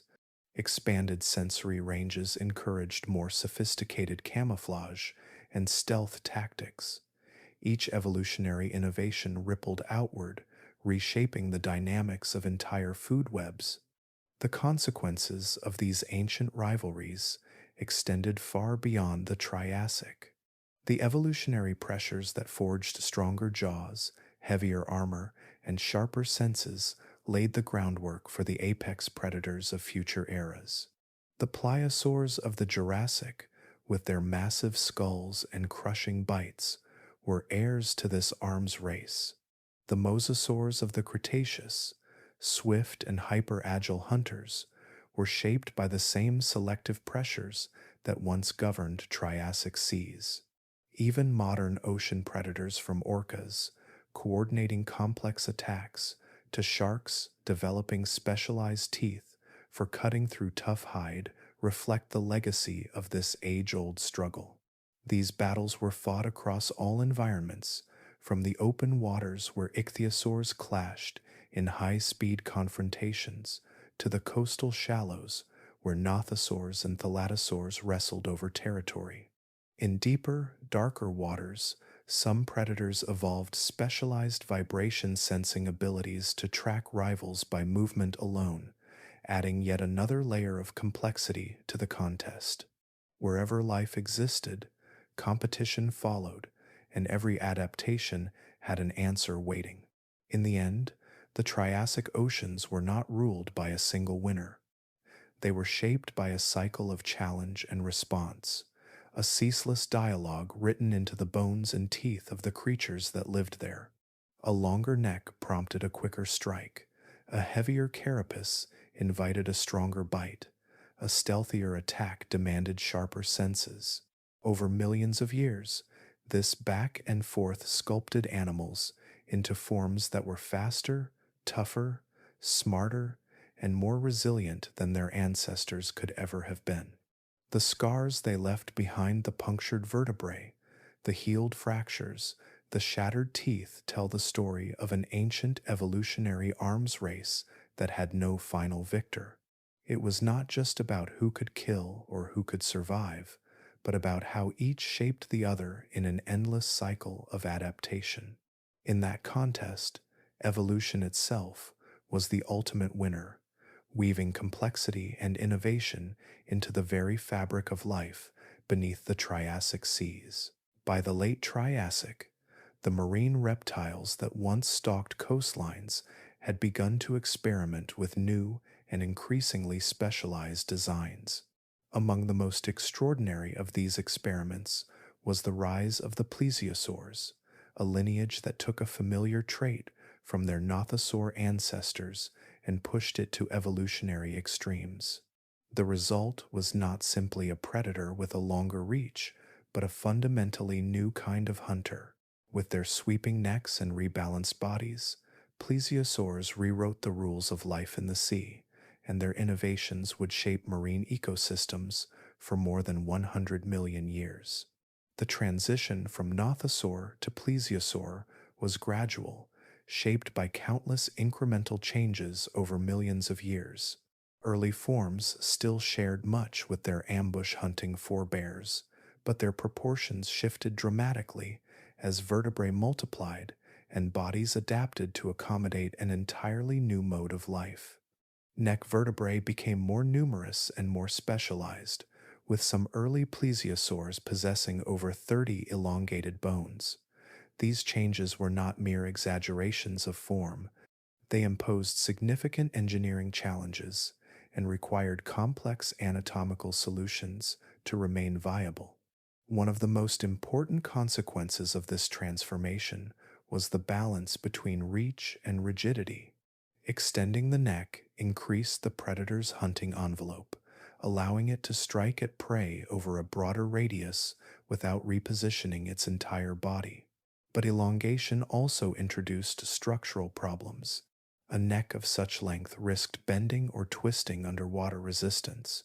Too much flexibility would create drag and reduce control, while too much stiffness would limit strike angles and maneuverability. The solution was a compromise: vertebrae that allowed for controlled arcs of motion but restricted excessive whipping or contortion. This balance gave plesiosaurs a precise, sweeping reach while maintaining stability in the water. Energy costs were another significant constraint. A long neck increased surface area and hydrodynamic resistance, forcing plesiosaurs to invest more energy into movement. This meant their broad, barrel-shaped torsos and 4 large, wing-like flippers were not luxuries but necessities. These flippers acted as powerful hydrofoils, generating lift and thrust to offset the drag created by the neck. The energy trade-off was steep, but the ecological payoff was greater. A plesiosaur could hover almost motionless in the water, extending its neck into prey-rich zones without revealing its bulk or alarming its target. The increased reach outweighed the added cost. The elongated neck also reshaped how plesiosaurs interacted with their environment. In reef-rich shallows or near rocky outcrops, a predator's ability to angle its strike around obstacles was a significant advantage. Instead of swimming directly into a swarm of fish and scattering them, a plesiosaur could remain hidden below or beside a reef, curving its neck upward or sideways to seize prey without disturbing the school. This three-dimensional reach opened hunting opportunities unavailable to most other predators of the time. Prey behavior adapted in response. Fish and cephalopods began forming tighter, more coordinated schools, while others evolved more erratic swimming patterns to avoid predictable strike arcs. This hunting method also reduced competition with other large marine reptiles. Ichthyosaurs excelled at high-speed pursuit in the open ocean, while plesiosaurs and other short-necked predators relied on brute force and direct attacks. Plesiosaurs carved out a distinct ecological space, targeting small, agile prey that would have been difficult for larger hunters to catch efficiently. This niche specialization minimized direct conflict and allowed multiple apex predators to coexist in the same ecosystems without exhausting shared resources. The consequences of these adaptations were visible across their entire anatomy. The evolution of a long neck shifted the animal's center of mass forward, influencing flipper placement and overall posture. Heads became relatively small and lightweight to reduce strain on the cervical vertebrae and minimize drag during neck movements. Jaw mechanics shifted from powerful crushing bites to rapid, precise snaps, ideal for catching fish and soft-bodied prey. Even sensory systems adapted. Forward-facing eyes and enhanced visual acuity improved depth perception and strike accuracy within the neck's extended range. As the plesiosaur blueprint matured, it diversified into a spectacular array of forms. Some species embraced extreme elongation, evolving necks that contained over 70 vertebrae and stretched several meters beyond the body. These ultra-long-necked forms specialized in picking off small prey in open water or maneuvering delicately through dense schools. Others shortened the neck but strengthened the jaws, evolving into robust pursuit predators capable of tackling larger animals. This evolutionary branching, known as adaptive radiation, produced a wide range of body plans and feeding strategies, ensuring that plesiosaurs could thrive in environments from shallow coastal lagoons to deeper pelagic zones. The rise of plesiosaurs also rippled outward into broader ecological dynamics. Their unique feeding behavior influenced prey distributions, driving evolutionary responses in fish, cephalopods, and even smaller reptiles. Some prey species developed enhanced schooling behavior or evasive maneuvers, while others shifted their habitats to deeper or more turbulent waters to evade long-necked predators. These ripple effects contributed to the increasing complexity of Triassic and Jurassic marine food webs, which became more diverse and specialized as predators and prey shaped each other's evolution. The legacy of this evolutionary experiment proved remarkably enduring. Plesiosaurs flourished throughout the Jurassic and Cretaceous periods, adapting their body plan to an ever-changing world. Some reached lengths exceeding 15 meters, rivaling modern whales in size and ecological impact. Others remained small and agile, masters of stealth and precision. Across this vast time span, the core body designed a compact torso, 4 powerful flippers, and a neck that could sweep through the water like a living spear remained a constant.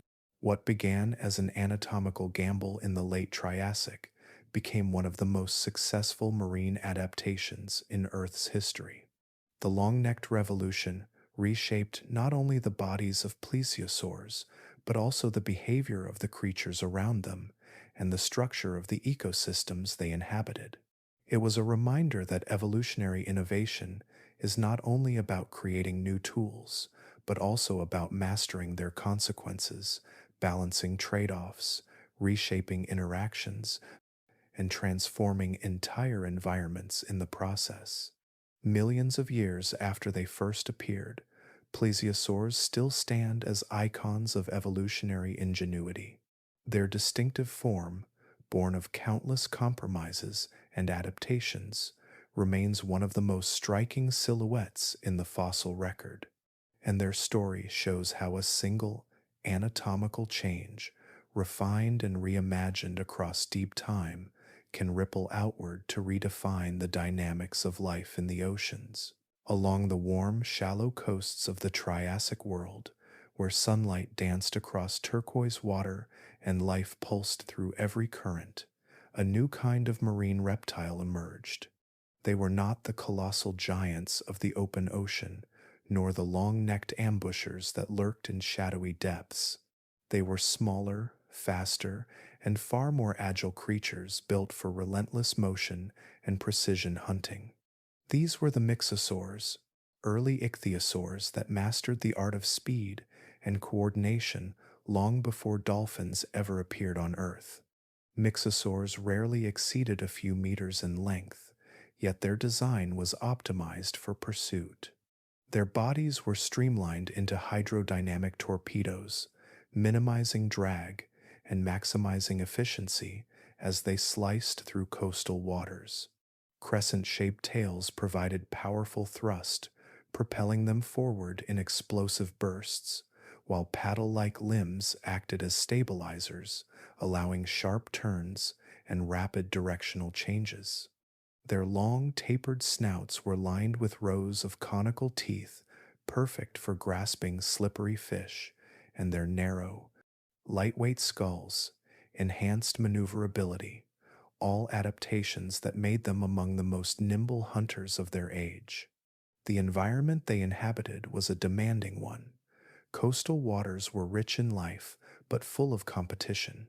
Vast schools of fish darted through kelp forests and over sandy flats, while cephalopods hovered in clouds, ready to vanish in a jet of water at the first sign of danger.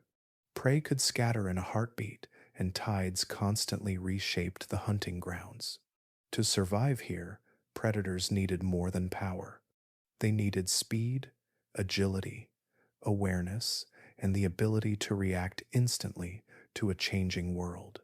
Mixosaurs thrived in this dynamic setting, evolving strategies that allowed them to keep pace with their elusive prey. Central to their success was their exceptional vision. Fossil evidence shows that Mixosaurs possessed large sclerotic rings, bony structures that supported and focused their eyes. These rings suggest highly developed eyesight, capable of detecting subtle movements even in bright, shallow waters. Their reliance on vision was not surprising given their hunting environment, where quick reactions and visual tracking were often the difference between success and starvation. Unlike modern dolphins, Mixosaurs show no evidence of echolocation. Instead, they depended on sharp eyes to locate prey, track its movements, and coordinate high-speed pursuits. There are also hints that their sensory toolkit extended beyond sight. The structure of their skulls and inner ears suggests sensitivity to vibrations and changes in water pressure, potentially giving them a heightened awareness of nearby movement. Such abilities would have allowed Mixosaurs to detect the approach of prey or the presence of predators even when visibility was low. Rather than producing and interpreting sonar signals as dolphins do, they likely relied on passive detection, reading the ripples and disturbances around them with acute precision. One of the most intriguing aspects of Mixosaur biology is the growing evidence of possible social behavior. Several fossil sites have revealed clusters of individuals preserved together, sometimes in positions that suggest coordinated movement. At one site, dozens of Mixosaurs were found closely aligned, hinting that they may have traveled in groups rather than living solitary lives. While this cannot be proven with certainty, many paleontologists interpret it as evidence that these reptiles may have engaged in social behaviors, perhaps even cooperative hunting. If they did hunt in groups, the advantages would have been considerable. Working together, Mixosaurs could have surrounded schools of fish, herding them into dense clusters before attacking from multiple directions. They may have driven prey into shallows, where escape routes were limited, or synchronized their movements to exploit confusion among their targets. Such strategies would require a degree of communication and situational awareness rarely associated with reptiles, suggesting that Mixosaurs may have been more behaviorally complex than once believed. Group living would also have provided secondary benefits. Safety in numbers would have reduced the risk of predation from larger marine reptiles, and younger individuals could have followed older, more experienced hunters to learn effective techniques. Social structures may even have influenced reproduction and care for offspring, though direct evidence of such behaviors remains elusive. The ecological impact of mixosaurs was significant. By preying on small, fast moving species, they helped shape the behavior and evolution of coastal prey populations. Fish in regions where mixosaurs were common may have evolved tighter schooling behaviors to reduce individual risk, while cephalopods could have refined their camouflage and escape responses. In this way, mixosaurs acted as evolutionary pressures, driving adaptations across entire ecosystems. Their presence also reveals much about the diversification of ichthyosaurs during the Triassic.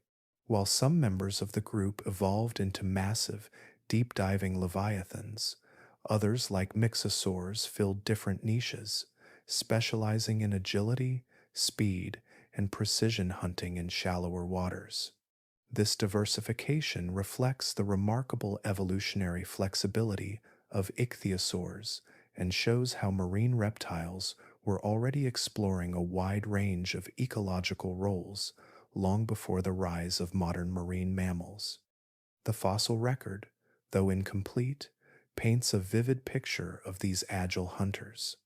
Their remains have been discovered in regions from Europe to China, often preserved in what were once shallow, nearshore environments rich in life.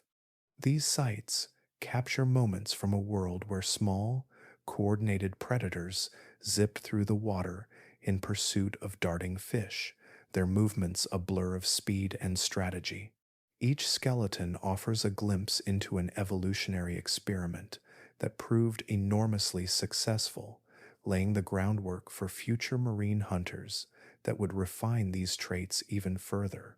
Mixosaurs remind us that the ocean's greatest advantages, speed, intelligence, and cooperation, are not new inventions of the modern era. They appeared deep in Earth's past, shaped by the same pressures that continue to mold marine life today. Long before dolphins developed their sophisticated hunting strategies, these reptilian pioneers were already demonstrating that success in the sea depends not only on strength, but also on coordination, awareness, and adaptability. Swift, perceptive, and possibly social, mixosaurs were among the most dynamic hunters of their time. Their story reveals how evolution often converges on similar solutions to similar challenges, even in creatures separated by hundreds of millions of years. And though their reign ended long ago, their legacy lives on in the strategies of the predators that followed, a legacy written in motion, vision, and the shared intelligence of the hunt. By the mid to late Triassic, the oceans had transformed from barren wastelands into vibrant, structured ecosystems, pulsing with competition and complexity. Life was no longer about simply surviving in the aftermath of extinction. It was about exploiting every possible niche, every overlooked opportunity, and every untapped source of nourishment. As prey species diversified and adapted new defenses, predators responded with remarkable precision, reshaping their anatomy, behavior, and strategies in an evolutionary arms race that turned mealtime into a driving force of natural selection. The most visible sign of this shift was the explosion of specialized diets. Marine reptiles were no longer just generalists, snapping up whatever they could catch. They were becoming experts, finely tuned to pursue specific targets with anatomical features that reflected their place in the food web. As paleontologists often remark, teeth stopped being just sharp or blunt. They became maps of what, exactly, you ate. One of the most significant new targets was the ammonite. These shelled cephalopods flourished in the Triassic seas, drifting through the water column like armored balloons. They were abundant and rich in nutrients, but their coiled shells posed a serious challenge to would-be predators. Cracking them open required more than just brute force, it demanded specialization. Some marine reptiles evolved beak-like nippers, capable of chipping away at the thinner edges of ammonite shells, prying them apart layer by layer.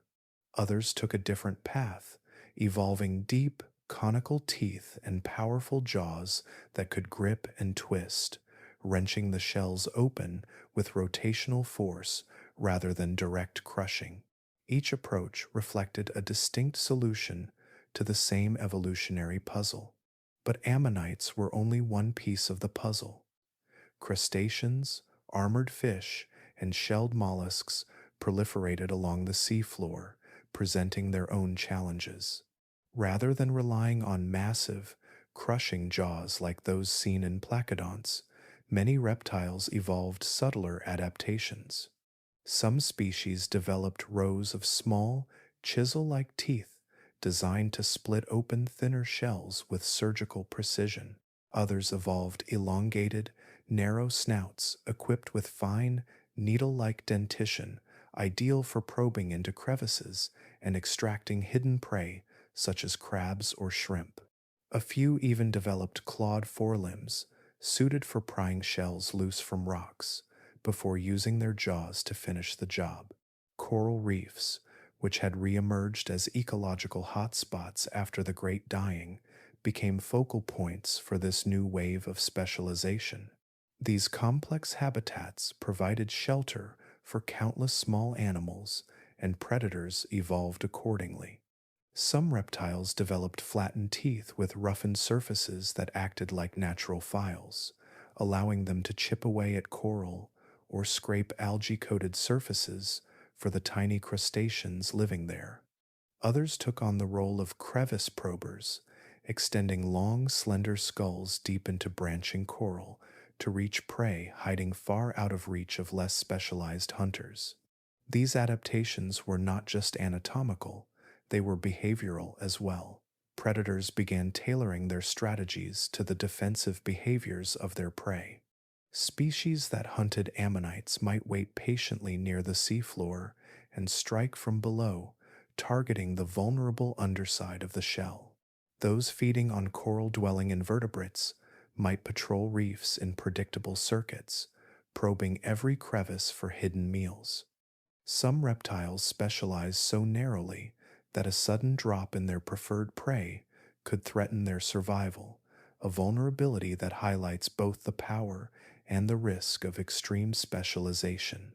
This diversification of diets triggered cascading effects throughout the ecosystem.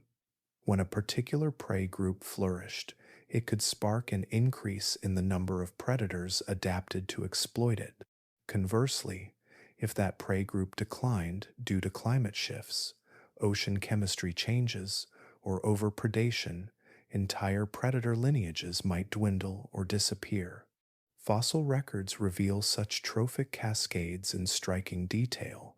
In layers where ammonite fossils are scarce, the remains of ammonite specialist predators also decline, replaced by species better suited to targeting other prey. Where coral systems expanded, predators with probing snouts and specialized teeth became more common. This evolutionary give and take even influenced the prey themselves. Ammonites responded by thickening their shells, altering the geometry of their coils, and developing complex surface ridges that made gripping more difficult. Crustaceans grew spines, plates, and protrusions that interfered with biting mechanics. Some burrowed deeper into sediment or retreated further into reef crevices, forcing predators to evolve ever more precise tools to reach them. The result was a dynamic evolutionary dialogue, with each adaptation on one side prompting an innovation on the other. The fossil evidence paints a vivid picture of this ecological transformation. Ammonite shells with spiraling drill marks and puncture wounds reveal the techniques of predators that specialized in breaching their defenses. Coral fragments with distinctive tooth scratches record the presence of grazers that chipped away at reef surfaces in search of food. Stomach contents from fossilized marine reptiles show tightly defined diets, with some dominated by shelled invertebrates and others by soft-bodied cephalopods. Even subtle variations in tooth shape, from flattened molariform plates to fine, pointed graspers, offer direct evidence of niche partitioning and dietary diversity. By the late Triassic, this mosaic of feeding strategies had reshaped the marine food web into a far more intricate structure than anything that existed before. No longer was the ecosystem divided simply between predators and prey. Instead, it was composed of finely tuned interactions between specialists and their targets, each occupying a distinct ecological role. The specialization of predators, in turn, allowed prey populations to diversify, which created even more niches and opportunities for evolutionary experimentation. The emergence of these specialized diets marked a critical turning point in marine evolution. It reflected not just the ingenuity of individual species, but the increasing complexity of the ecosystem as a whole. Predators were no longer competing for the same resources. They were carving out unique roles, exploiting overlooked opportunities, and shaping the evolutionary trajectory of the species around them. By the close of the Triassic, the oceans were a living tapestry of specialization. Hunters targeted ammonites with precision tools, grazers chipped away at coral for hidden prey, and probing specialists explored niches that had never existed before. Each tooth, claw, and jaw told the story of a predator fine-tuned for its world, a world that was now more complex, more interconnected, and more competitive than ever before. And as the seas deepened into new ecological layers, the menu would continue to expand downward into dimmer rooms where entirely new challenges awaited. Far below the shimmering surface of the Triassic seas, sunlight faded into darkness. The water grew colder, the pressure heavier, and the vibrant coastal ecosystems above gave way to a world of silence and scarcity. This was the twilight zone, a realm where light was too faint for photosynthesis and where only the most specialized creatures could thrive. For most marine reptiles, it was an uninhabitable frontier, but for a daring few, it became home. These were the deep water pioneers, hunters that evolved extraordinary adaptations to push beyond the continental shelves and into the vast, unlit expanses of the open ocean. Fossils offer tantalizing hints that some Triassic reptiles regularly ventured into these depths. Many are found not in the shallow marine sediments that preserve coastal species, but in rocks that once formed far out in ancient ocean basins. These deep-water deposits, often rich with the remains of planktonic organisms and soft-bodied cephalopods, show that these reptiles were not simply lost wanderers or carcasses carried offshore by currents. They were active predators in a dark and pressurized world, explorers of a habitat that few vertebrates had ever entered before. Hunting in near darkness demanded a complete rethinking of how a body worked. Light, the primary sense that guided most predators, was all but absent below a few hundred meters. To survive here, vision itself had to evolve. Some ichthyosaurs developed enormous eyes, supported by robust sclerotic rings that kept the eyeball rigid against immense water pressure. These oversized eyes acted as natural light amplifiers, gathering the faintest glimmers of illumination, a few scattered photons from the surface, or the pale bioluminescence of plankton and prey. Large eyes also enhanced sensitivity to movement and contrast, crucial skills for tracking fast or camouflaged animals in near total darkness. But adaptation to the deep went far beyond vision. Oxygen was another limiting factor. A deep dive is not only a descent into darkness, but also into a world where each breath must last far longer than it does near the surface. Some reptiles evolved larger lung capacities, storing greater volumes of air in a single inhalation. Others may have increased their oxygen carrying capacity internally, developing higher concentrations of hemoglobin and myoglobin proteins that bind and transport oxygen within the blood and muscles. These adaptations would have extended dive times dramatically, allowing predators to remain submerged long enough to forage far below the surface. Even more telling are the differences seen in bone structure. Early paleontologists once assumed that dense, heavy bones were a universal sign of deep diving capability. Today, we know the reality is far more complex. In fact, there were two distinct evolutionary strategies for exploiting the deep ocean. Some reptiles retained dense, compact bones that acted like natural ballast. These heavy skeletons allowed them to sink slowly and maintain stability while moving deliberately through the water. This approach was ideal for species that hunted near the seafloor or hovered in the midwater column, conserving energy as they scanned the darkness for slow-moving prey. Their bodies were, in effect, anchors, steady, controlled, and precise.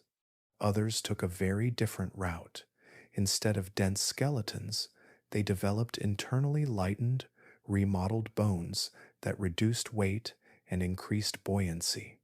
These lighter frames allowed for rapid acceleration and long-range travel, traits well suited for fast pelagic hunters that needed to descend quickly and return to the surface efficiently.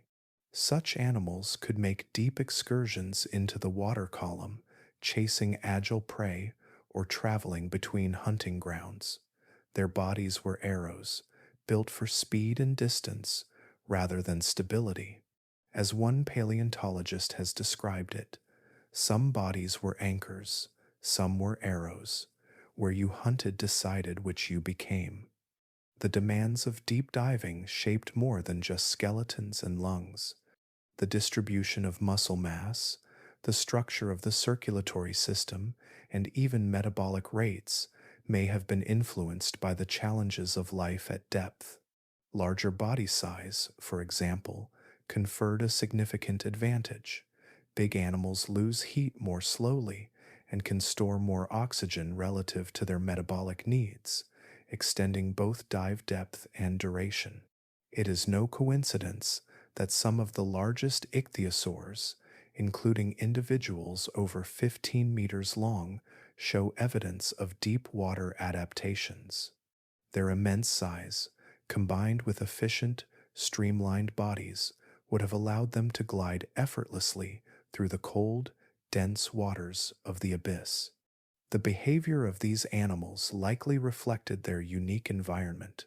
Some researchers believe they engaged in vertical foraging, rising toward the surface at night to hunt and descending again during the day, a strategy similar to that of many modern deep-sea predators.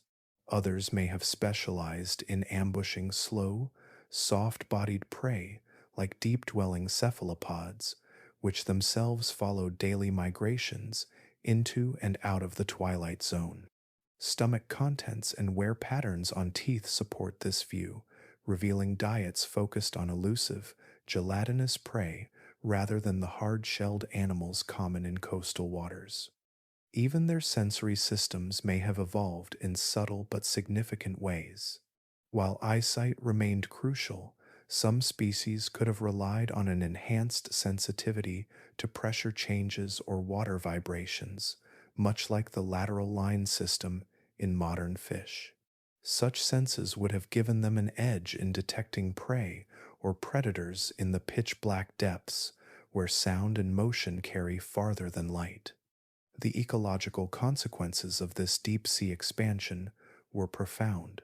By descending into the twilight zone, these reptiles unlocked entirely new food sources, reducing competition with coastal predators and reshaping the structure of the marine food web. They also exerted new pressures on deep-sea life, driving the evolution of faster swimming speeds, improved camouflage, and more complex escape behaviors among prey species. The story of these deep water pioneers is one of remarkable innovation and adaptability. They were among the first vertebrates to turn the deep ocean from a barrier into a habitat, pushing beyond the limits of light and comfort to claim a realm that few creatures dared to enter. Their bodies, shaped by darkness and pressure, speak to the astonishing flexibility of life when faced with new challenges. In their quest for food and opportunity, they transform themselves into anchors and arrows, masters of two very different strategies for conquering the depths. And in doing so, they laid the groundwork for the great deep-sea hunters that would follow from giant squids and sperm whales to the streamlined predators that still roam the abyss today. Across the vast expanse of the Triassic seas, life pulsed in familiar rhythms of predation and survival, but hidden behind the dramatic struggles of hunters and prey was another, quieter story, a story about beginnings. Every generation of marine reptiles, no matter how formidable, started life as something small and vulnerable, and their survival depended not only on biology, but on geography. In ancient oceans, certain places became more than mere habitats. They were sanctuaries, chosen repeatedly over millions of years as safe havens where the next generation could enter the world. Birth, after all, is a place as much as an event, and some places were used for generations. These special regions, the ocean nurseries, have left unmistakable signatures in the fossil record. Paleontologists have uncovered sites where juvenile marine reptiles vastly outnumber adults, often preserved together in clusters. Their bones are concentrated in what were once shallow lagoons or protected bays, places where calmer waters reduced the risk of predation and supported abundant small prey. These sites suggest more than random chance. They reveal a biological pattern, a repeated return to the same locations for birthing and early growth, similar to how modern whales seek out warm calving grounds or how sharks give birth in secluded coastal bays. The environmental conditions of these nursery zones were ideal for young reptiles, sheltered from the harsh currents and roaming predators of the open ocean. These areas offered warm, shallow waters that promoted rapid growth and easier thermoregulation. Food was plentiful, with schools of small fish and clouds of plankton providing sustenance for developing juveniles. In this safe, resource-rich environment, the odds of surviving those first precarious weeks of life increased dramatically. A key evolutionary innovation that made such nurseries possible and so crucial was viviparity, or live birth. For reptiles that had fully returned to the sea, laying eggs posed enormous challenges. Returning to land to nest was physically risky, exposing them to predators and environmental hazards, and often required exhausting migrations. Eggs laid on shore also faced dangers from weather, desiccation, and scavengers. By evolving the ability to gestate embryos internally and give birth directly into the water, marine reptiles freed themselves from these constraints. Fossil evidence shows that viviparity likely evolved multiple times in different marine reptile lineages, a testament to how advantageous it was. Remarkable specimens have captured this process in stone. One ichthyosaur fossil from China preserves a mother with several embryos still inside her body, one of them positioned head first and partially emerged, a rare snapshot of live birth frozen in time. Other discoveries show multiple embryos lined up within the abdominal cavity, their tiny bones still forming, revealing that the entire gestation period took place internally rather than externally in an egg. This evolutionary shift carried profound consequences. By remaining fully aquatic throughout their life cycle, Marine reptiles could give birth far from shore, in the same environments where they hunted and lived. It also provided their offspring with a significant survival advantage. Newborns emerged as fully functional swimmers, capable of moving independently, evading predators, and seeking out food from the moment they were born.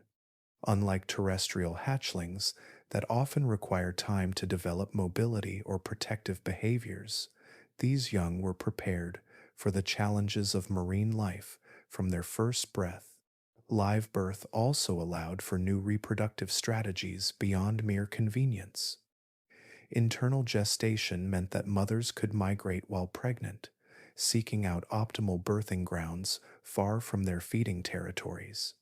They could use ocean currents to travel long distances and time their arrival with seasonal conditions, such as warmer waters or seasonal prey blooms.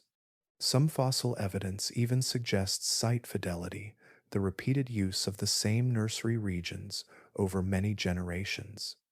In several locations, layered fossil deposits show distinct age classes of juveniles, indicating that these sites were returned to again and again, perhaps seasonally, over tens of thousands of years.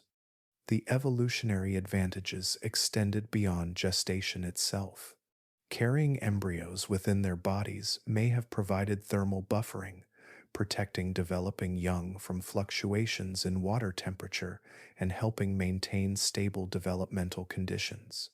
It could also have shielded embryos from parasites, predators, and environmental stressors that external eggs might not survive.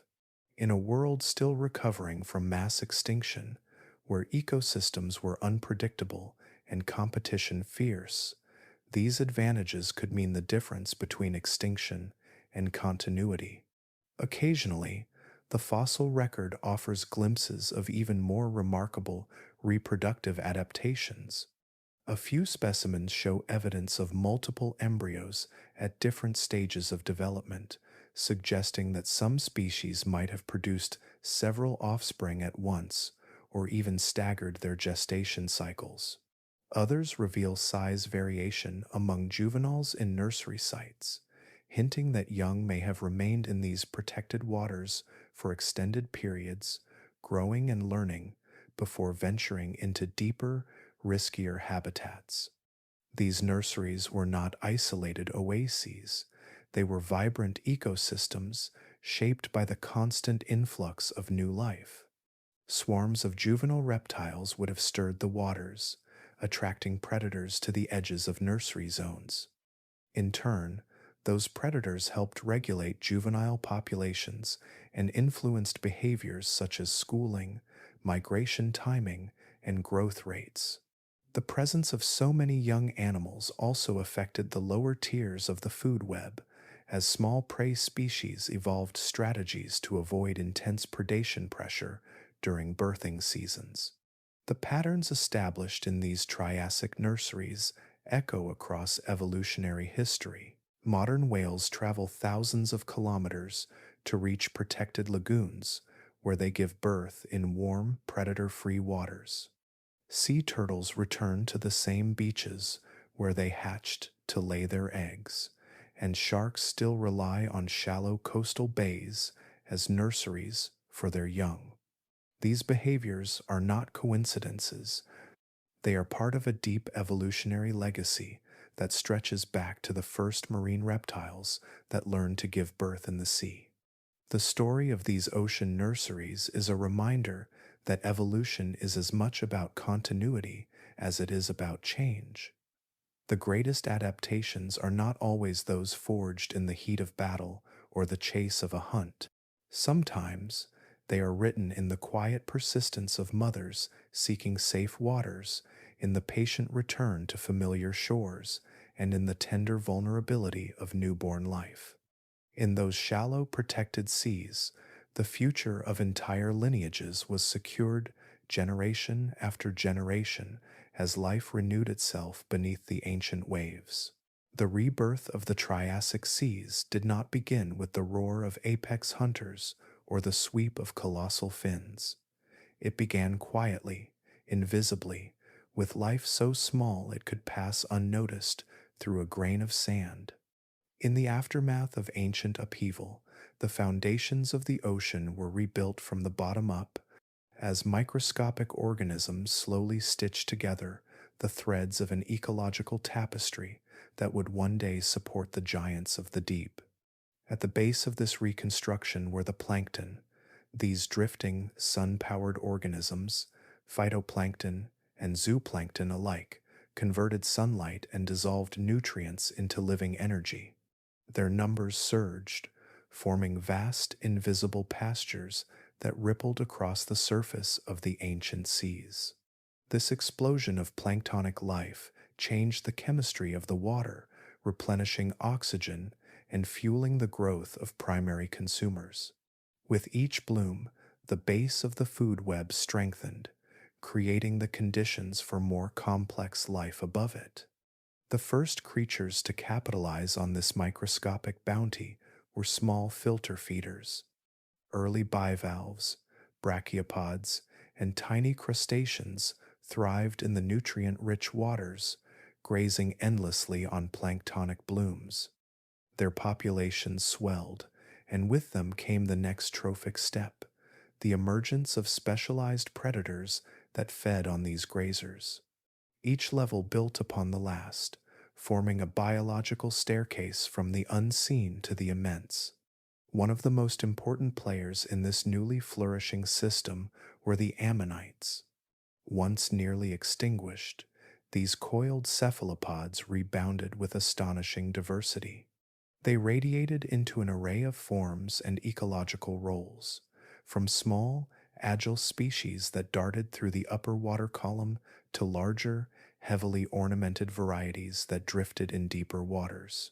Their shell shapes became increasingly varied, some tightly coiled for buoyancy and mobility, others broader and heavier for slow, stable drifting.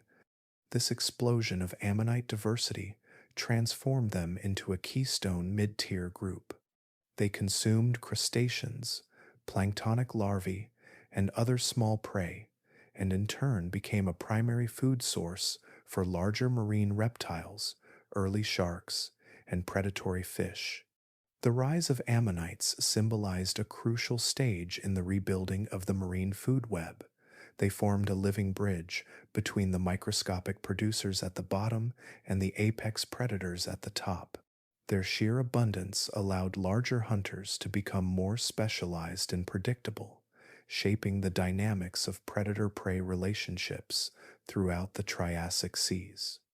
The middle tiers of the food web did not consist of ammonites alone. Shoals of small, fast-moving fish evolved to exploit the growing plankton stocks.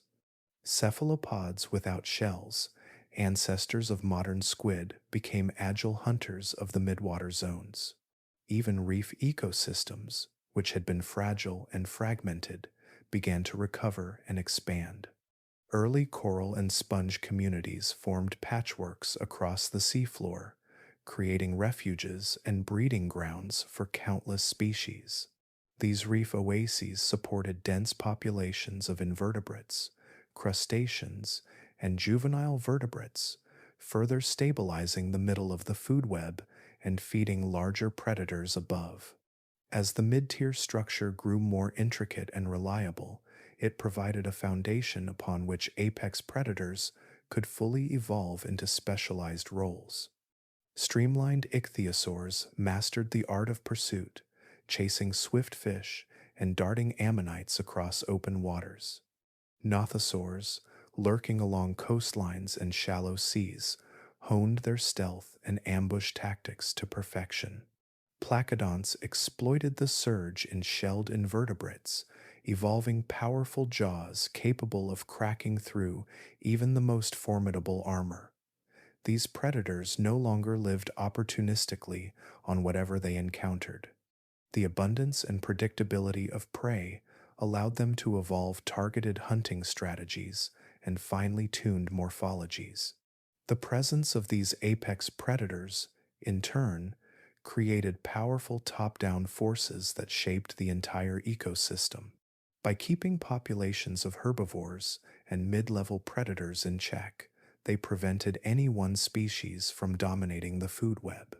This regulation maintained biodiversity, allowed plankton populations to flourish, and ensured that primary producers continued to sustain life at all levels. Top predators also influenced the behavior of the species they hunted. Fish began schooling in tighter formations, ammonites adjusted their vertical migration patterns, and cephalopods evolved new strategies for camouflage and evasion. The ripple effects of this rebuilding extended across vast distances. Seasonal plankton blooms drove migrations of ammonites, which in turn guided the movements of the predators that fed on them. Coastal zones became bustling hubs of activity during spawning seasons, while the open ocean hosted epic chases as predators tracked shifting prey populations. Even minor fluctuations in nutrient flow or temperature could cascade upward through the food web, altering predator distribution and reshaping entire ecosystems. The return of benthic producers added yet another dimension. Seagrass meadows and algal mats flourished in the shallows, stabilizing sediments and creating nurseries for countless species. These primary producers not only supported herbivores directly, but also increased nutrient recycling, fueling further plankton blooms and strengthening the base of the web. Coral reefs, though still modest compared to their future grandeur, provided vertical structure and ecological complexity, offering new niches for predators and prey alike. By the middle of the Triassic, the ocean had become a self-sustaining engine of life once more. Primary producers harvested sunlight and nutrients.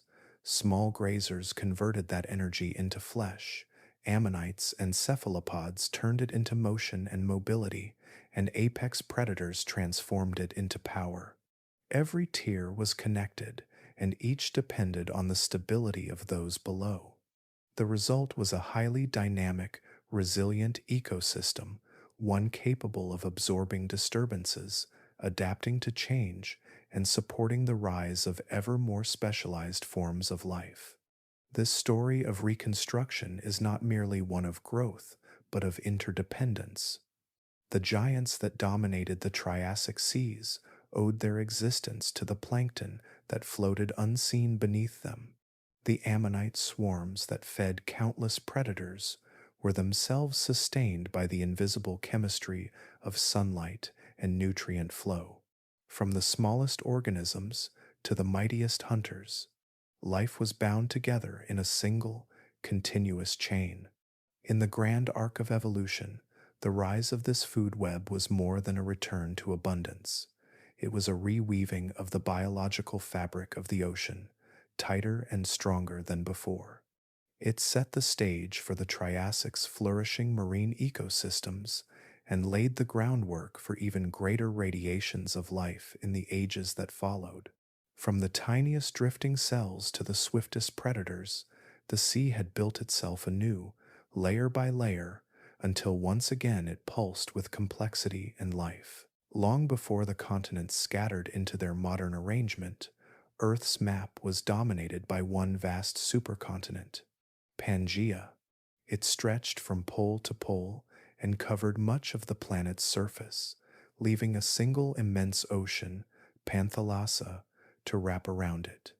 Yet hidden along the edges of this colossal landmass was a smaller, more dynamic sea one that would become a heartbeat of evolution, a crossroads of species, and one of the most important incubators of marine life the planet has ever known.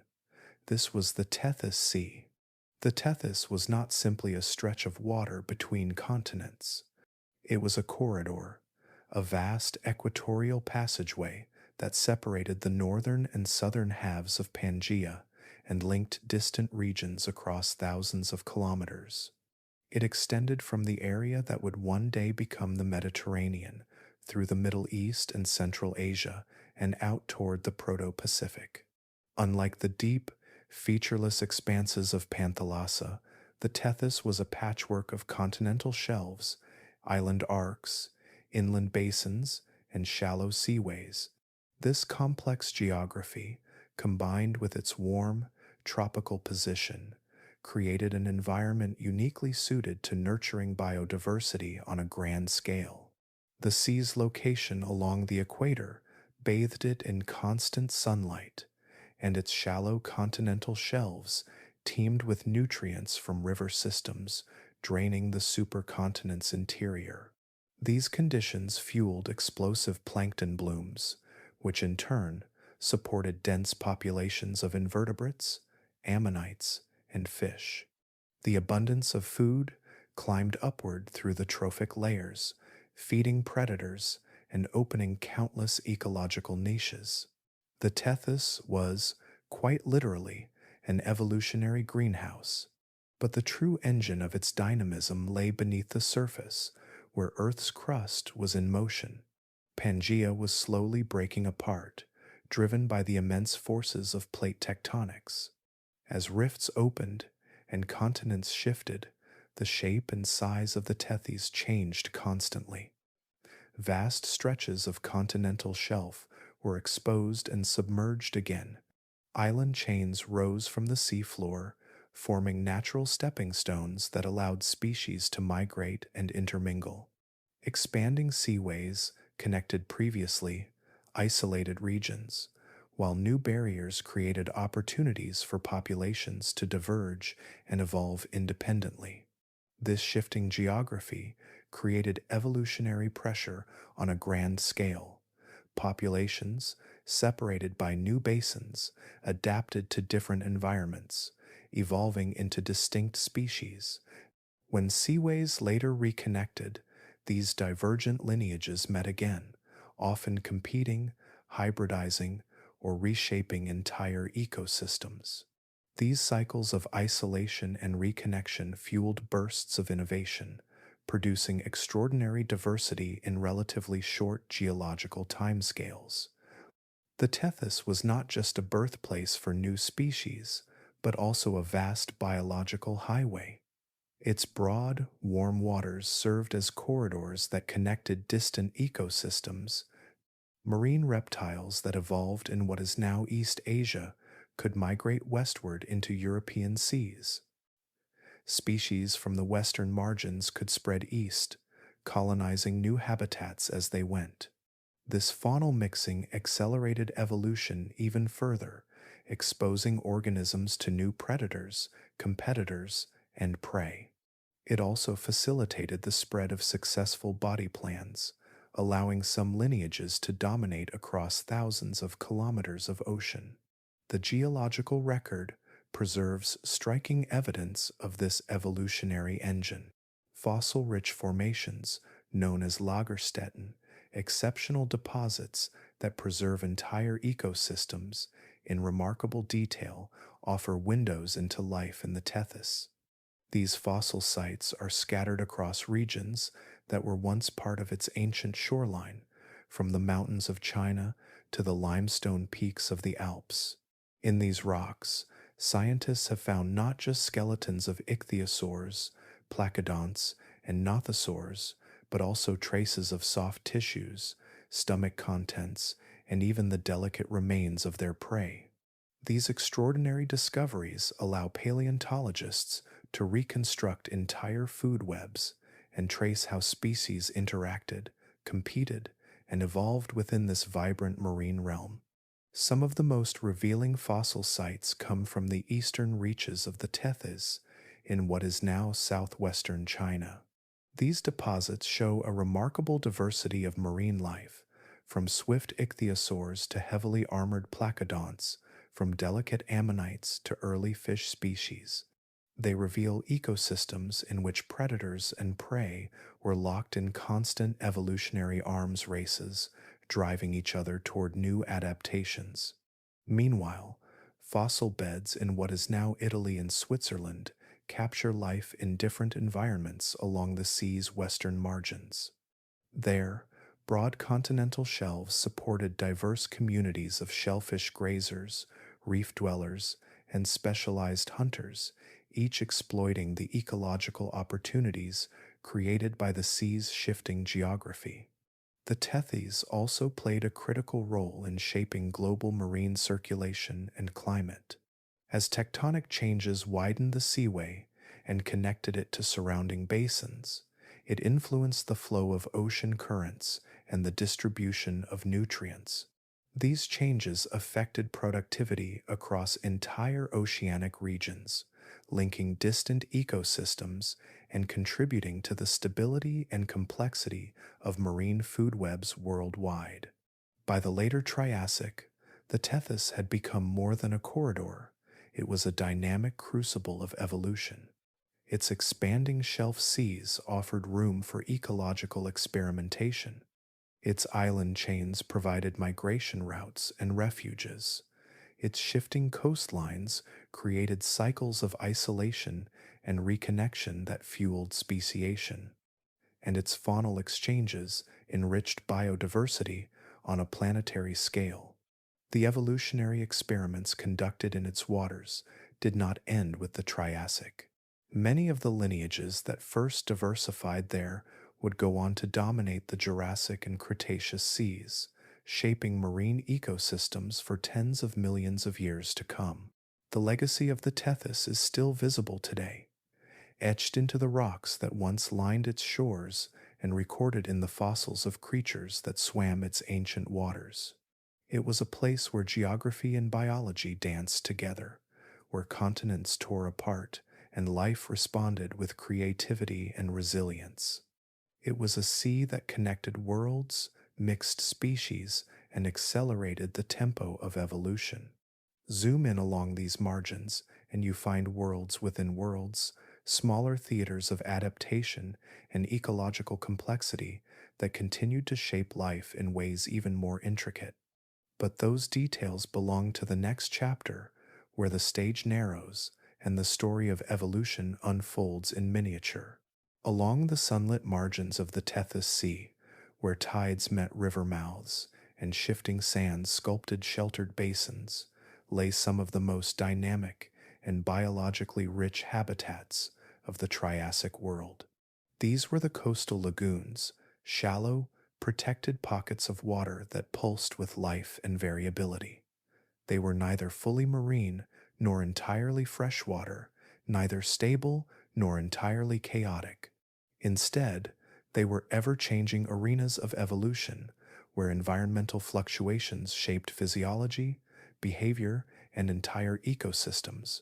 These lagoons were born where geography and water converged, behind barrier islands, in low-lying basins, or along the deltas where rivers spilled into the sea. Unlike the open ocean, where conditions were relatively uniform, lagoons were defined by their instability. Salinity levels fluctuated wildly as tides mixed seawater with river runoff, creating brackish conditions one day and hypersaline waters the next. Heavy rains could suddenly dilute the salt content, while seasonal droughts concentrated it to levels intolerable for less adaptable species. Oxygen levels, too, shifted unpredictably, rising during algal blooms and falling at night or after die-offs. Turbidity changed with storms and sediment influx, sometimes clouding the water in dense plumes that blocked sunlight from reaching the bottom. These pools changed character with the tide, and life here learned to change with them. The organisms that thrived in lagoons were not those that sought stability, but those that embraced variability. Many evolved physiological adaptations to cope with the constant flux. Some marine reptiles and fish developed highly efficient kidneys, capable of regulating internal salt balance as external salinity shifted. Others evolved salt glands that excreted excess salt, allowing them to tolerate waters that would have been lethal to less specialized animals. Even plants and algae adapted, forming dense mats capable of surviving periods of high salinity and then flourishing when fresh water returned. The nutrient dynamics of lagoons were just as variable, yet profoundly productive. Rivers delivered organic material and minerals from inland ecosystems, while tidal currents stirred up sediments rich in detritus and nutrients. This created conditions for explosive growth of plankton and algae, which formed the base of a highly productive food web. Dense mats of cyanobacteria and primitive seaweeds blanketed the lagoon floor, trapping sediments and oxygenating the water. These mats became microhabitats themselves, providing food and shelter for crustaceans, worms, and mollusks. In turn, small fish fed on these invertebrates, and predators like early ichthyosaurs and nothosaurs hunted the fish.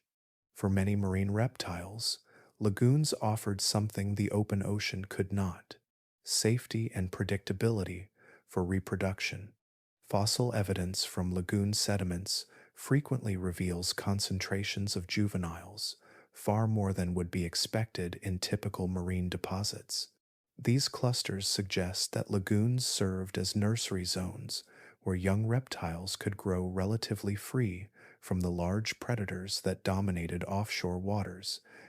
The calmer environment, abundant food, and shallow depth made these areas ideal for early life stages. Juveniles of ichthyosaurs, nothosaurs, and even placodonts have all been found preserved in lagoon sediments, sometimes alongside adults, hinting that species returned seasonally to the same locations to give birth. Life here was not only shaped by physiology but also by behavior. Feeding schedules, for example, were often tied to tidal cycles. Some predators hunted actively at high tide when prey was most abundant, then rested or scavenged during low tide when waters receded and conditions became harsher. Others exploited oxygen fluctuations by targeting prey that became sluggish during low oxygen events. Flexibility was a key to survival, and species that could shift their feeding times, hunting strategies, or even habitat use had a distinct advantage. The diversity of ecological roles in lagoons reflected this constant adaptation. Some placodonts, with their crushing teeth, patrolled the muddy bottoms for shellfish buried in the sediment. Slender-snouted reptiles probed between algae mats and into crevices for small crustaceans. Juvenile ichthyosaurs darted through the shallows chasing schools of small fish, while filter-feeding organisms grazed on the dense blooms of plankton stirred up by tidal mixing. The result was a complex, layered food web that operated on rhythms quite different from those of the open sea. Plant life and microbial communities also played a critical role in shaping these ecosystems. Cyanobacterial mats and stromatolites helped stabilize sediments and recycle nutrients, while dense algal growth provided both food and habitat. These primary producers supported dense populations of herbivorous invertebrates, which in turn sustained small predators and scavengers. Periodic die-offs of plant material fueled bacterial decomposition, further enriching the nutrient pool and sustaining cycles of productivity. The fossil record of Triassic lagoons gives scientists a rare glimpse into these intricate ecosystems. Sites such as Monte San Giorgio, where fine-grained sediments preserved even delicate, soft tissues, reveal not only the diversity of life, but also evidence of behaviors and interactions. In some deposits, juvenile ichthyosaurs are found grouped together, possibly suggesting coordinated birthing seasons or even social aggregation. In others, layers of shells and plant remains testify to repeated cycles of nutrient input and ecological succession. Beyond their role as nurseries and feeding grounds, lagoons acted as biological engines that fueled the productivity of the broader marine environment. Nutrients from decaying plant matter and organic debris flowed outward into adjacent coastal waters, supporting plankton blooms and feeding larger food webs. Juvenile animals that grew up in lagoons eventually migrated into deeper seas, becoming prey for larger predators and sustaining populations far beyond the lagoon itself. Yet for all their productivity, lagoons were ephemeral landscapes, A shift in sea level, a change in sediment flow, or a climatic fluctuation could transform them in mere thousands of years. Some dried into salt flats, while others became deeper embayments or were swallowed by the expanding sea. Despite their impermanence, they were evolutionary laboratories where species tested new adaptations and strategies in an environment that demanded constant change. In the Triassic world, lagoons were not mere edges of the ocean, but vital centers of life. They nurtured the young, rewarded the adaptable, and linked the land to the sea in a continuous exchange of nutrients and energy. Their legacy endures today in modern estuaries and coastal wetlands, where fluctuating conditions still shape the evolution of life. The story written in their sediments is one of resilience and innovation, a reminder that some of evolution's most important experiments happen not in the depths of the sea, but in the shifting, shallow waters where land and ocean meet. The Triassic oceans were never static. They were vast, living systems that pulsed with shifting boundaries, drifting currents, and invisible frontiers that changed with the climate's every breath. Even long after ecosystems had recovered from earlier mass extinctions, stability remained elusive. The forces shaping life in the sea were not sudden cataclysms or world-ending eruptions, but subtler and more persistent. They unfolded slowly, over thousands or millions of years, altering habitats and testing the limits of every organism that called the oceans home. It was a time when the planet itself refused to sit still. Temperatures swung along a wide range, sometimes creating extended warm periods that expanded tropical seas, and at other times cooling them enough to drive marine life toward the equator. These were not uniform changes felt evenly across the globe. Instead, the oceans fractured into complex mosaics of thermal zones, each offering its own opportunities and challenges. A warm current could open a new migratory corridor across a once barren basin, while a cooling pulse might sever that connection, stranding species in isolation. Some marine reptiles responded to these slow but relentless changes by becoming travelers. Fossil evidence of ichthyosaurs and other large predators suggests they followed the shifting edges of temperature gradients, migrating across vast distances to stay within their preferred thermal range. These migrations were not merely seasonal, as many modern species undertake today, but long-term adjustments to a moving climate target. Entire populations may have followed these corridors across ancient seas, using them as highways that linked feeding grounds, breeding areas, and nursery zones. Smaller organisms followed the changes too, often with even more dramatic consequences. Plankton communities, the base of the entire marine food web, shifted in composition as water temperatures changed. Warmer waters favored different phytoplankton species than cooler ones, altering the chemical composition of the oceans and the nutritional quality of the food available to grazers. These changes rippled upward, influencing the distribution of small crustaceans, fish, ammonites, and ultimately the predators that fed upon them. In this way, subtle shifts in temperature and nutrient availability could restructure entire ecosystems from the bottom up. Salinity also proved to be a powerful sculptor of evolution. As sea levels rose and fell, shallow seas advanced and retreated across the continents, sometimes flooding inland basins and at other times evaporating into hypersaline lagoons. The boundaries between saltwater and freshwater, known as salinity isoclines, moved constantly, challenging marine organisms to either follow suitable conditions or adapt physiologically. Some reptiles evolved specialized salt glands to excrete excess salt, while others developed highly efficient kidneys that allowed them to tolerate a wider range of salinities. These adaptations offered a competitive edge in environments where conditions could change dramatically within a single lifetime. Oxygen levels added yet another layer of complexity. The distribution of oxygen-rich and oxygen-poor waters, known as oxygen minimum zones, shifted vertically and horizontally through time.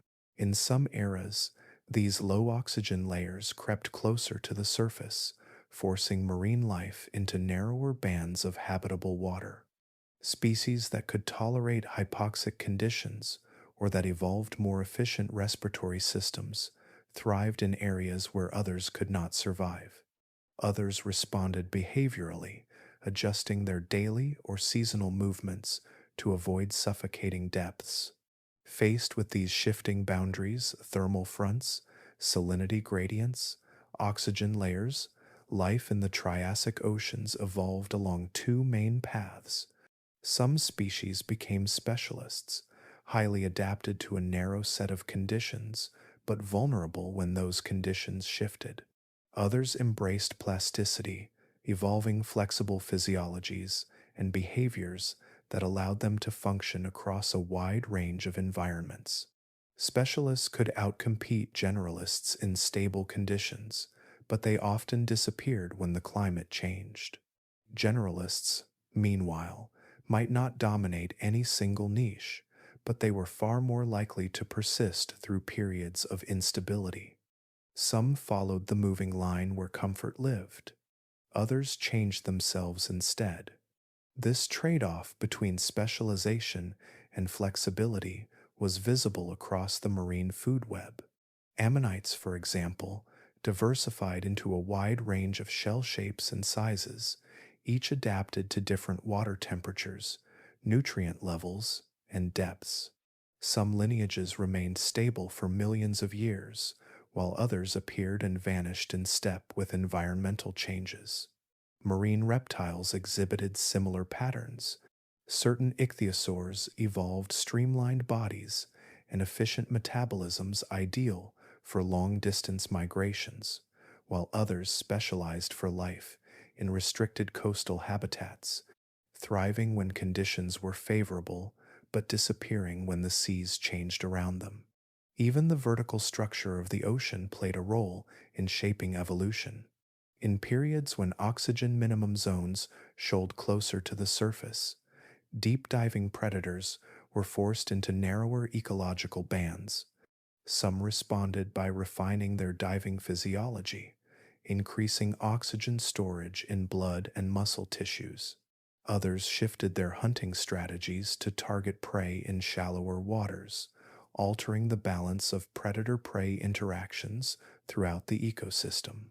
These environmental pressures also influenced reproduction and life cycles.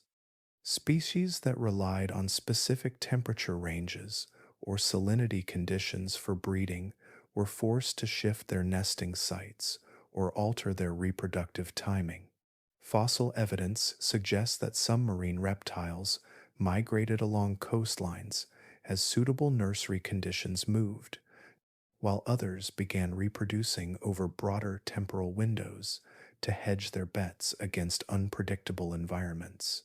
The interplay of all these forces, temperature, salinity, oxygen, and nutrient availability, created a constantly moving ecological target. Species that could track those changes geographically or adjust to them physiologically often flourished. Those that could not were winnowed out by the relentless hand of natural selection. The result was a world where evolution was not a steady climb, but a continual dance. Species expanded their ranges during periods of warmth and contraction, then retreated when the seas cooled. Plankton blooms surged and collapsed, shifting the balance of food webs. Migration routes opened and closed, shaping the flow of genes across populations. And through it all, the Triassic oceans remained a place where adaptability was the ultimate survival strategy. This was the crucible in which many of the great marine lineages of the Mesozoic were forged. Their bodies, behaviors, and life histories were all shaped by the demands of a world that never stopped changing. And although the seas of the Triassic were governed by gradual shifts rather than sudden disasters, those shifts were no less powerful in their evolutionary consequences. Sometimes the sea's pulse slipped all at once. Across the ancient seafloors of the Triassic world, there are places where time seems to have stopped. These are the fossil graveyards, vast layers of stone, where the remains of creatures great and small lie entombed together, locked forever in the positions they held in their final moments.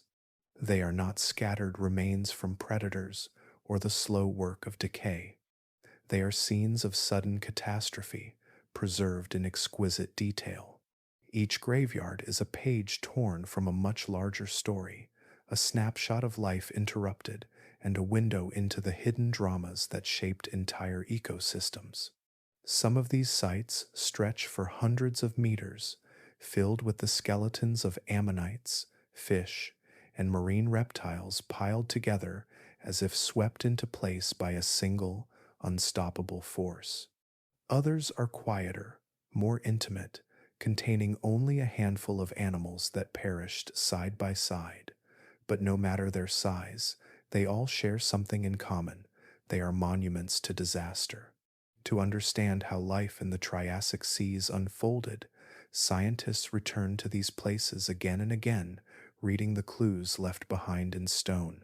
One of the most striking patterns found in these graveyards is the evidence of mass death events, moments when entire populations died within a very short period. These were not the result of predators, which leave telltale signs of bites and scattered bones. Instead, many graveyards suggest sudden environmental collapse. Layers of fine sediment often blanket the fossils, indicating that the animals were buried quickly, sometimes within hours or days.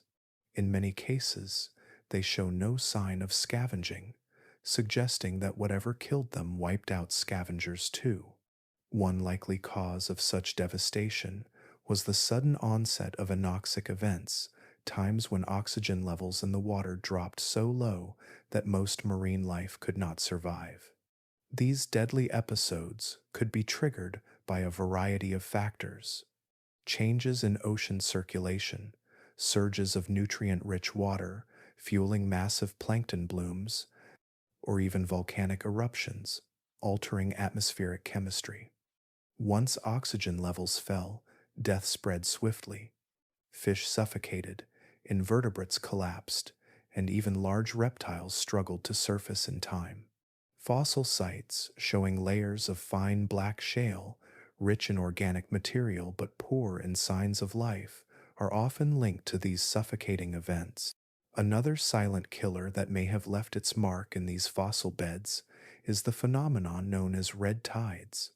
Even today, blooms of microscopic algae can explode in number under the right conditions, turning the water toxic and staining it a rusty crimson. These blooms produce poisons that can paralyze or kill marine animals, and when the algae die and decompose, they consume even more oxygen, deepening the crisis.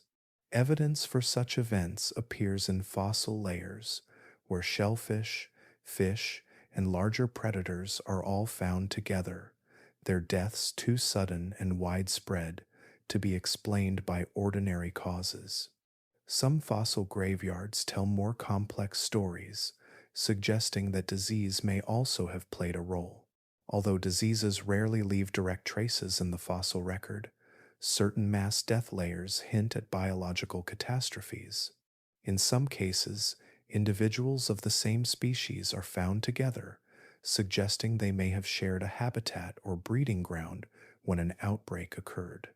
If pathogens swept through dense populations, they could have caused massive die-offs, weakening entire ecosystems and leaving behind the clustered remains we now study. What makes these graveyards so valuable is not just the record of death they preserve, but the glimpses they offer into how life was lived. Fossils frozen in their final positions reveal details of behavior that bones alone could never show. In one site, dozens of small marine reptiles are found entangled together, possibly indicating that they migrated or hunted in groups. In another, fish are discovered clustered around a now vanished reef, suggesting that they sought refuge there during a crisis. Even the arrangement of ammonite shells can speak volumes about currents, feeding habits, and migration patterns. Some fossil beds even capture moments of life unfolding right up until the end. Pregnant ichthyosaurs, for example, have been discovered among mass death layers, their unborn young preserved within their bodies. Such finds reveal not only reproductive strategies, but also the vulnerability of even the most powerful predators when nature's balance is suddenly tipped.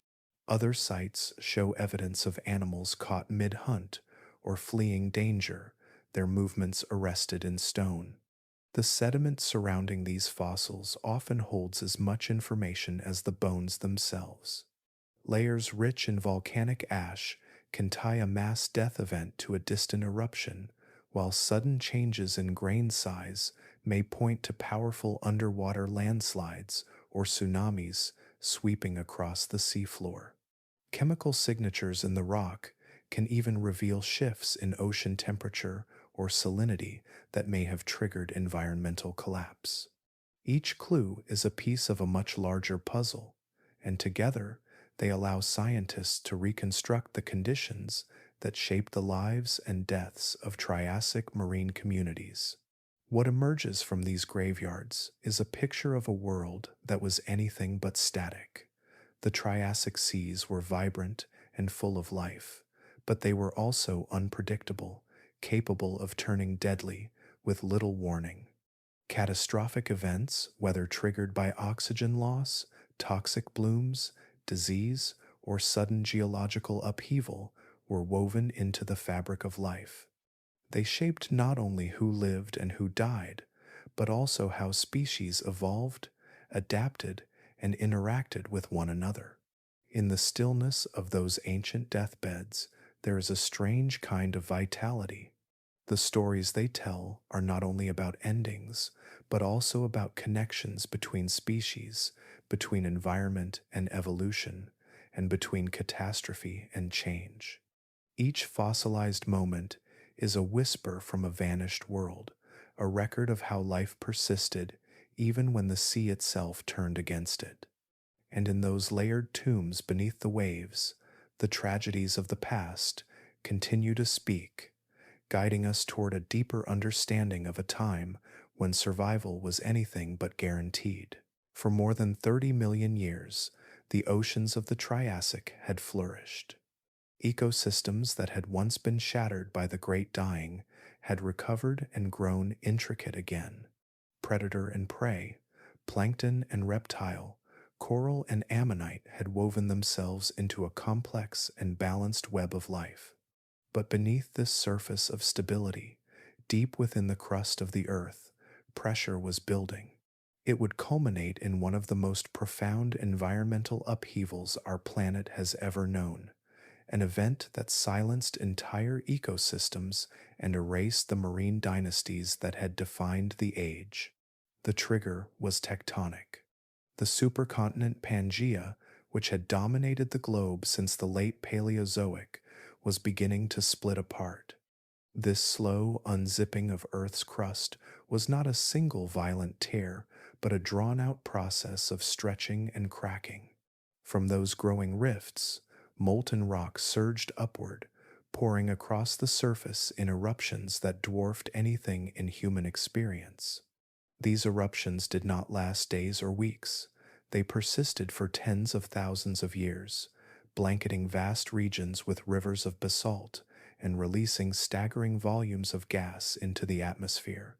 The geological scars of this event form what scientists now call the Central Atlantic Magmatic Province, CAMP, an immense volcanic complex that stretched across what would become eastern North America, northwestern Africa, and parts of Europe. This was not ordinary volcanism.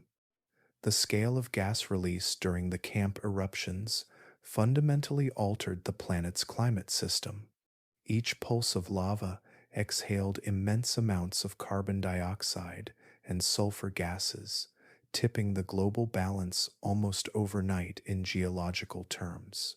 Greenhouse gases spiked sharply, trapping heat and sending global temperatures soaring. Within a relatively short span, perhaps as little as tens of thousands of years, Earth's average temperature increased by several degrees. Warmth penetrated deep into the seas, disrupting the thermal gradients that structured marine circulation and ecosystems. When rifts tore Pangaea, the sea breathed differently, then stopped breathing in places altogether. The consequences of this abrupt greenhouse world were profound. Warmer surface waters absorbed less oxygen and became increasingly stratified, meaning the mixing that once carried oxygen into deeper layers slowed or ceased. Stagnant, oxygen-poor waters spread across large portions of the seafloor, forming expansive anoxic zones where only bacteria could survive. Entire ecosystems that had relied on oxygenated waters were snuffed out, and species adapted to narrow oxygen ranges perished quickly. At the same time, the carbon dioxide dissolving into the oceans triggered widespread acidification. The chemistry of seawater shifted as acidity increased, undermining the ability of many organisms to build shells or skeletons from calcium carbonate. Coral reefs, which had finally begun to recover after the Permian extinction, were once again destabilized. Shelled plankton declined. Ammonites and bivalves, so vital to Triassic food webs, found their shells thinning and their reproduction faltering. These foundational disruptions cascaded upward, starving predators and collapsing food chains. Ocean circulation patterns were also altered beyond recognition. Thermal gradients that once powered global overturning circulation weakened as temperature differences between polar and equatorial waters shrank. Currents that had mixed nutrients and oxygen across ocean basins slowed, reshaping the distribution of marine life. In many regions, deep waters stagnated entirely, further intensifying oxygen depletion. The once diverse layering of habitats from nutrient-rich shallows to dynamic midwater zones flattened into a hostile environment, hostile to complex life. The biological toll was staggering and highly selective. Species with small ranges, narrow environmental tolerances, or specialized diets were among the first to disappear. Reptiles that depended on coral ecosystems or stable shallow water habitats vanished as those environments collapsed. Large-bodied predators, already stressed by declining prey populations, dwindled rapidly. Even wide-ranging ichthyosaurs, once rulers of the open ocean, suffered heavy losses as their food sources dwindled and oceanic oxygen dropped. The extinction's fingerprints can be seen in the fossil record across marine sediments from this time. Entire groups disappear abruptly. Nothosaurs, Placodonts, and Thalattosaurs, all major players in Triassic marine ecosystems, left no descendants. Ammonite diversity plummeted. Reef-building organisms declined sharply. Even planktonic microfossils, which form the base of the food web, show dramatic drops in abundance and diversity. Estimates suggest that up to 50% of marine genera were wiped out, making this event one of the 5 most devastating mass extinctions in Earth's history. The nature of the extinction was not a single apocalyptic moment, but a drawn-out crisis with multiple pulses. Volcanic activity waxed and waned over hundreds of thousands of years, creating cycles of warming, acidification, and oxygen loss that repeatedly stressed marine life. Species that survived one pulse often succumbed to the next. The result was a protracted collapse that fundamentally reshaped the composition of life in the oceans. Yet, as always in Earth's history, destruction was followed by renewal. The extinction of the Triassic's dominant marine reptiles and invertebrates cleared ecological space for new groups to evolve and diversify. As the planet stabilized and the oceans slowly regained oxygen and chemical balance, new predators emerged. The Jurassic seas would be ruled by the powerful Plesiosaurs, the elegant Plesiosaurs, and new lineages of ichthyosaurs adapted to the changed world.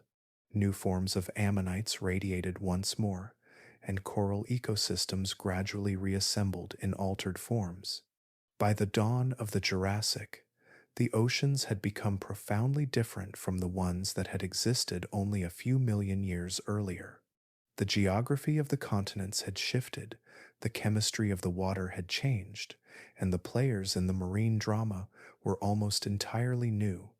The End-Triassic extinction was not simply the close of a chapter, it was a wholesale rewriting of the book of life in the sea.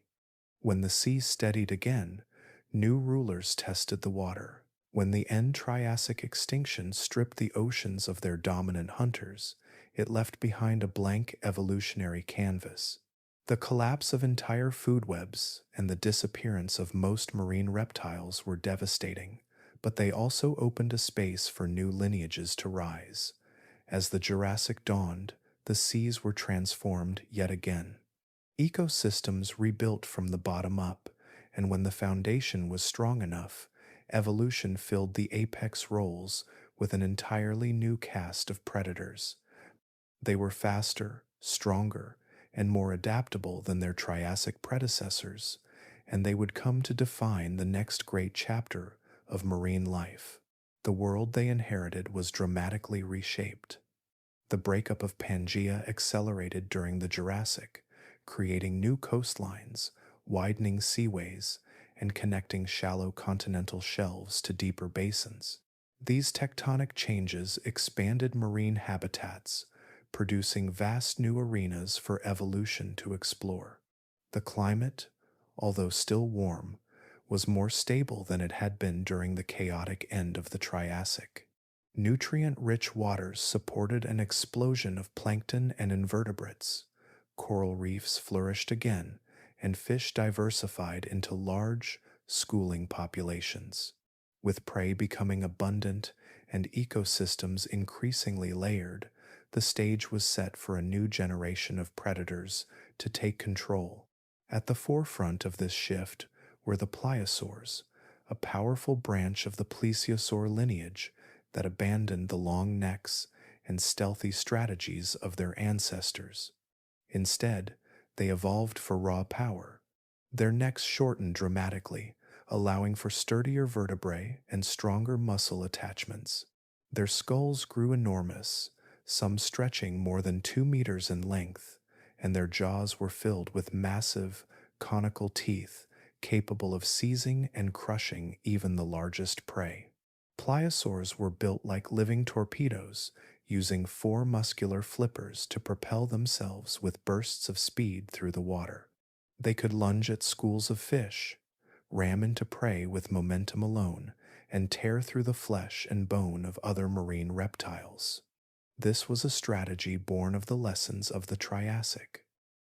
Earlier predators had often specialized too narrowly, evolving bizarre anatomies suited to single types of prey. When the environment changed, they vanished. Pliosaurs avoided this fate by becoming broad-spectrum hunters. Their diet ranged from cephalopods and ammonites to large fish and other reptiles. Fossil evidence even suggests that they occasionally preyed on members of their own kind. Their versatility and brute force placed them firmly at the top of the Jurassic food web, apex predators that dominated their ecosystems for tens of millions of years. They were not alone. Ichthyosaurs, survivors of the End-Triassic extinction, rebounded and diversified into a variety of new forms. Some became enormous, whale-sized cruisers that roamed the open ocean, while others remained smaller, agile hunters specialized for speed and endurance. Their large eyes and hydrodynamic bodies allowed them to patrol deep waters and pursue prey over long distances. In many regions, ichthyosaurs and pliosaurs shared the seas, their hunting strategies overlapping but not fully competing. Pliosaurs tended to dominate in nearshore and midwater environments where brute strength mattered most, while ichthyosaurs excelled in the open pelagic zones where endurance and speed were key. The rise of coral reefs and coastal fish populations in the Jurassic also reshaped predator behavior.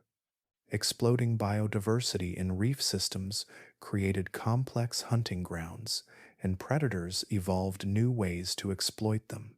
Some pliosaurs developed ambush tactics, lurking in deeper channels near reef slopes before launching themselves upward into schools of fish.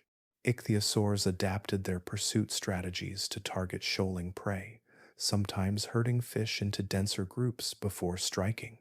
The diversification of prey drove diversification in predators, creating a feedback loop that increased both complexity and competition. One crucial clarification is necessary for this chapter of marine evolution. Mosasaurs did not yet exist. They would not appear until the late Cretaceous, more than 100 million years later, when squamate reptiles, relatives of modern monitor lizards, returned to the sea and evolved into the formidable mosasaurs that would eventually replace ichthyosaurs. The Jurassic belonged instead to the pliosaurs and the ichthyosaurs, whose combined dominance defined the era's marine ecosystems. Predator-prey dynamics in the Jurassic seas were more sophisticated than ever before. Fossil evidence hints that some pliosaurs may have engaged in coordinated hunting, using group strategies to drive prey into confined areas or toward ambush points. Ichthyosaurs likely exploited seasonal migrations, following schools of fish and cephalopods across entire ocean basins. Ammonites, now extraordinarily diverse, provided a reliable and abundant food source, while cephalopods evolved faster and more agile forms to escape their pursuers. This evolutionary arms race pushed both predator and prey to greater levels of specialization, intelligence, and adaptability. The new apex predators were not merely products of their environments, they were shaping those environments in turn. By preying heavily on mid-level consumers, they regulated population sizes and prevented ecosystem imbalances. Their hunting patterns influenced the distribution and behavior of prey species, which in turn affected the abundance of plankton and primary producers. The cascading effects of their presence rippled through the food web, stabilizing ecosystems and promoting even greater biodiversity. The legacy of this period was profound. The Jurassic oceans became laboratories of evolutionary innovation, where the lessons of the Triassic were refined into new strategies and body plans. Pliosaurs perfected the power-based model of predation, relying on strength, speed, and versatile diets. Ichthyosaurs honed endurance, hydrodynamics, and sensory acuity. Together, they filled nearly every ecological niche available to large marine predators and established patterns of dominance that would endure for tens of millions of years. Much later, in the late Cretaceous, squamate relatives would return to the sea and become mosasaurs. The Jurassic belonged to pliosaurs and ichthyosaurs. They were the undisputed masters of their age, their reign forged in the aftermath of extinction and sustained by relentless evolutionary pressure. In their wake, the oceans became more dynamic, more diverse, and more powerful than ever before, a testament to life's ability to rise again and reclaim the throne, no matter how many times the sea is emptied. Stand by the shore and watch the waves roll in, and it may seem as though the Triassic oceans are lost forever, buried beneath deep time. The ichthyosaurs, placodonts, and nothosaurs that once ruled those waters are gone, their bones sealed in stone, and their ecosystems erased. Yet their influence lingers. Evolution does not simply discard successful ideas, it revisits them, reshapes them, and applies them anew to solve similar challenges. The seas of today are not a separate chapter from those of 200 million years ago. They are a continuation of the same story, written by the same pressures and constraints, and many of the solutions first forged in the Triassic still ripple through life today. Some of the clearest echoes of those ancient innovations are found in modern sea turtles. Their bodies are masterclasses in convergent evolution, solving problems that Triassic marine reptiles faced long before. Placodonts, for instance, evolved heavy, shell-like armor that acted as ballast, helping them stay near the seafloor while crushing hard-shelled prey. Sea turtles mirror this functional solution in their own way. Their broad, dense shells provide stability in the water, and their powerful jaws are capable of cracking open mollusks and crustaceans with ease. This similarity is not ancestry but adaptation, shaped by the same selective pressures. Evolution does not copy, it solves the same problem twice. The largest of today's sea turtles, the leatherback, offers another parallel to Triassic life. Unlike its hard-shelled relatives, the leatherback is a pelagic wanderer, adapted for long-distance travel and deep dives. It can descend more than a kilometer below the surface and maintain elevated body temperatures in cold waters, thanks to specialized physiology and a unique arrangement of blood vessels. These capabilities mirror the deep-diving pelagic hunters of the Triassic, such as the giant ichthyosaurs, which developed large oxygen storage capacity and metabolic adaptations to survive in the dark, high-pressure depths. The leatherback's abilities are a modern iteration of those same evolutionary strategies, shaped by the unchanging physics of life beneath the waves. Another striking example of repeated evolutionary solutions appears in sea snakes. These reptiles are not direct descendants of Triassic marine reptiles, yet they echo many of their key adaptations.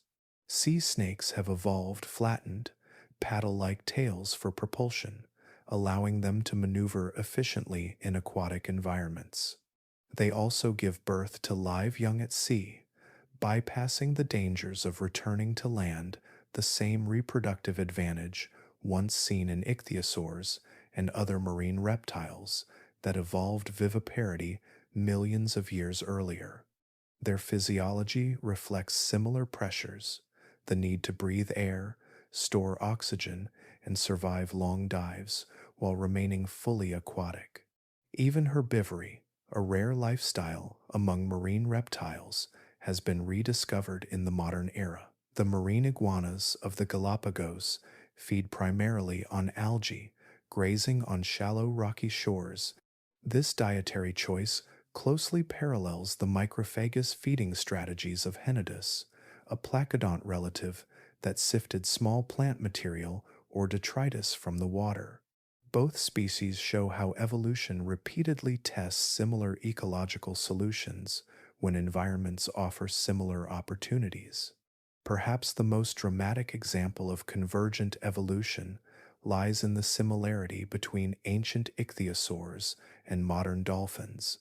These two groups are separated by more than 150 million years and belong to entirely different branches of the vertebrate tree, one reptilian, the other mammalian, yet their bodies are astonishingly alike. Both evolved streamlined, fusiform shapes that minimize drag and allow efficient, sustained swimming. Both have dorsal fins and flippers arranged in near-identical ways, and both rely on tail-driven propulsion. This is not evidence of shared ancestry, but of shared physics. The water imposes strict constraints on how a fast, efficient swimmer should look, and evolution, guided by those constraints, arrived at nearly the same design twice. These patterns extend beyond anatomy to physiology and behavior. Modern whales, for example, store vast amounts of oxygen in their blood and muscles, enabling them to dive for long periods, just as ichthyosaurs did during their deep sea hunts. The salt excreting glands in modern seabirds and reptiles echo adaptations that first evolved in ancient marine species, struggling with the challenges of living in a saline environment. Even the way some predators hunt, ambushing prey from below or using coordinated strategies to corral schools of fish, reflects behaviors that originated in prehistoric oceans. The genetic record itself preserves the fingerprints of this continuity. Genes responsible for limb development, buoyancy regulation, and oxygen transport are ancient, reused across countless lineages and retooled for new purposes. The same developmental pathways that transformed reptilian limbs into flippers now guide the formation of dolphin fins and seal flippers. Evolution builds with the materials at hand, and its most effective solutions endure, adapted again and again to new circumstances. These echoes serve as a powerful reminder of evolution's cyclical nature. Life is not constantly inventing from scratch. It is refining, reusing, and rediscovering. When sea turtles glide over coral reefs, they are unconsciously reenacting strategies that worked for Placodonts more than 200 million years ago. When a dolphin cuts through the water with effortless grace, it is obeying hydrodynamic laws that ichthyosaurs mastered long before mammals ever returned to the sea. When a sea snake gives birth in open water or a marine iguana grazes on algae, they are living examples of evolutionary solutions that have resurfaced across time. The Triassic seas are gone, but they are not forgotten. Their legacy lives on in the bodies and behaviors of the creatures that rule the oceans today. The forms have changed, but the problems remain the same, and so do many of the solutions. Life has not merely survived extinction and upheaval, it has learned from them, refining its designs and replaying its experiments in new and unexpected ways. Those echoes invite sharper questions, still locked in stone.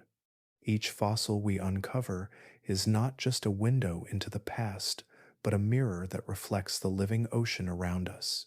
The Triassic is not simply history, it is the foundation upon which today's marine life is built, a story still unfolding beneath the waves. Beneath layers of rock and silt, hidden deep within cliffs, deserts, and ancient seabeds, the story of the Triassic seas is still being written. Every year, scientists uncover new pieces of that story, each fossil a fragment of a world that vanished hundreds of millions of years ago. Some discoveries confirm what we already suspected. Others turn long-held ideas upside down, and many raise more questions than they answer, reminding us that the ocean realms of the Triassic remain one of the most mysterious chapters in the history of life on Earth. The search for these secrets often begins in the most unassuming places: a dusty outcrop in the Italian Alps, a windswept plateau in China, a slab of stone pulled from a quarry in Nevada, all have yielded remarkable finds. These sites, once part of ancient seabeds or coastal lagoons, preserve moments frozen in time. Each fossil is a message from the past, sometimes beautifully complete, sometimes tantalizingly fragmentary. Together, they help scientists reconstruct a picture of a world far stranger and more complex than we once imagined. One of the most striking examples of this came from southern China, where researchers uncovered an ichthyosaur fossil so large that it rivaled the size of modern whales. The skeleton, nearly complete and perfectly preserved, showed that these marine reptiles had reached colossal proportions far earlier than scientists believed possible. Before this discovery, it was thought that giant ichthyosaurs evolved gradually over tens of millions of years. But this specimen, dating back to the early Triassic, suggested that the evolutionary leap toward gigantism happened much more quickly, perhaps as a response to abundant prey or changing ocean conditions. It was a reminder that evolution does not always follow a predictable path. Other discoveries have been more puzzling. In a remote part of Switzerland, paleontologists uncovered a fossil of a marine reptile with an anatomy unlike anything seen before. It had the elongated body of a nothosaur, the limbs of a swimmer, and features that did not match any known species. Was it an evolutionary experiment that failed to survive?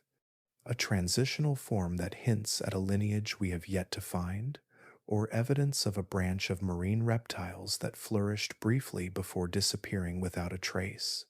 For now, the answers remain uncertain, and the fossil sits at the center of lively debate. Fossils have also shed light on behaviors once thought impossible for Triassic reptiles. In one extraordinary find, a Dinophilosaurus fossil was discovered with a tiny, fully formed embryo still inside its body. This single piece of evidence hinted that some marine reptiles may have given birth to live young rather than laying eggs on land. If true, it would mark a remarkable evolutionary step, one that allowed these animals to spend their entire lives in the water without returning to shore. But not all scientists agree on the interpretation. Some believe the smaller skeleton could be a meal rather than an unborn offspring. Until more evidence is found, the debate continues. Questions also swirl around the timing and sequence of key evolutionary changes. Fossils show that many Triassic marine reptiles evolved features like streamlined bodies, specialized teeth, and deep-diving adaptations very quickly after returning to the sea. But how such rapid evolution unfolded remains unclear. Did it occur in bursts triggered by environmental change, or was it a slower, more gradual process than the fossil record suggests? New techniques, such as advanced imaging and isotopic analysis, are beginning to offer clues, revealing details about growth rates, diets, and even migration patterns. Yet the more we learn, the more complex the picture becomes.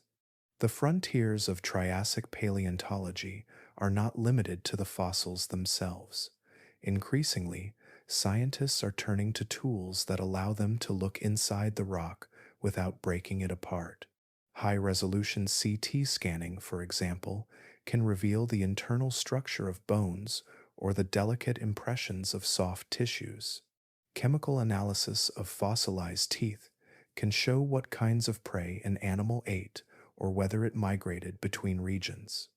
These methods are helping to fill in the gaps left by incomplete fossils, providing new layers of evidence that would have been invisible a generation ago.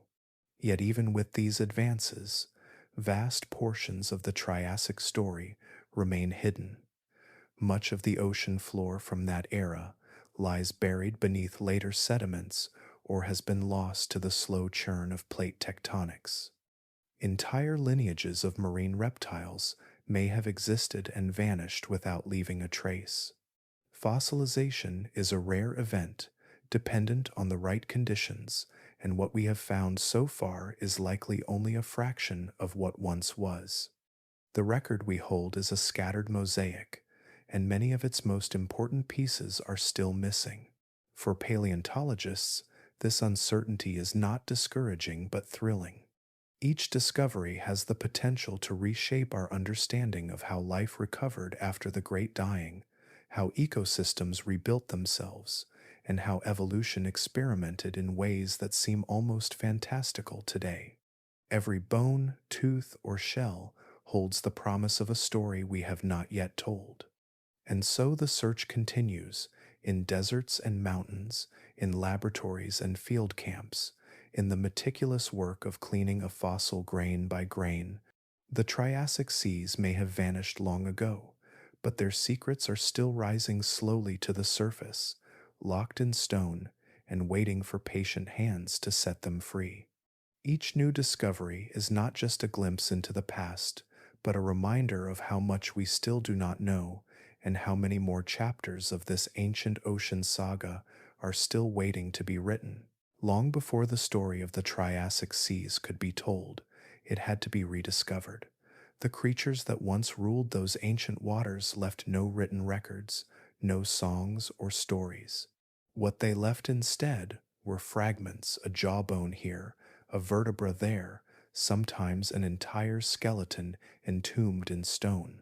And it was the patience, curiosity, and determination of generations of paleontologists that brought those fragments back into the light. Piece by piece, bone by bone, they resurrected a vanished world and allowed us to glimpse a time when reptiles ruled the oceans. The history of these discoveries stretches back more than 2 centuries, to a time when the very idea of extinct animals was still new and unsettling. In the early 19th century, scientists in Europe began unearthing strange fossils in limestone quarries and coastal cliffs. Many of these early finds were misidentified at first. Some were thought to belong to giant fish or mythical sea serpents. But as more discoveries were made, a clearer picture began to emerge. One of the first major breakthroughs came in the 1830s, when fossil hunters in Germany uncovered the remains of ichthyosaurs and plesiosaurs. These creatures were unlike anything alive, with streamlined bodies and paddle-like limbs. Their discovery helped establish the revolutionary idea that the Earth had once been home to forms of life radically different from those we see today. Among the pioneers of this era was Mary Anning, a self-taught fossil collector from the cliffs of Lyme Regis in England. As a child, she searched the rocky shoreline for fossils to sell and support her family, but her keen eye and meticulous work led to some of the most important discoveries in paleontology. In 1814, she found the first complete ichthyosaur skeleton, and later, in 1823, she uncovered the first nearly complete plesiosaur. At a time when women were often excluded from science, her contributions were groundbreaking, and they helped lay the foundation for our understanding of marine reptiles. Across the Atlantic, American paleontologists were also unearthing fossils that reshaped the field.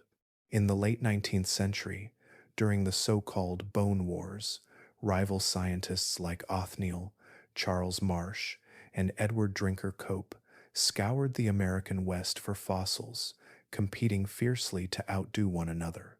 While their rivalry was bitter, their work resulted in a treasure trove of discoveries, including several important marine reptile species.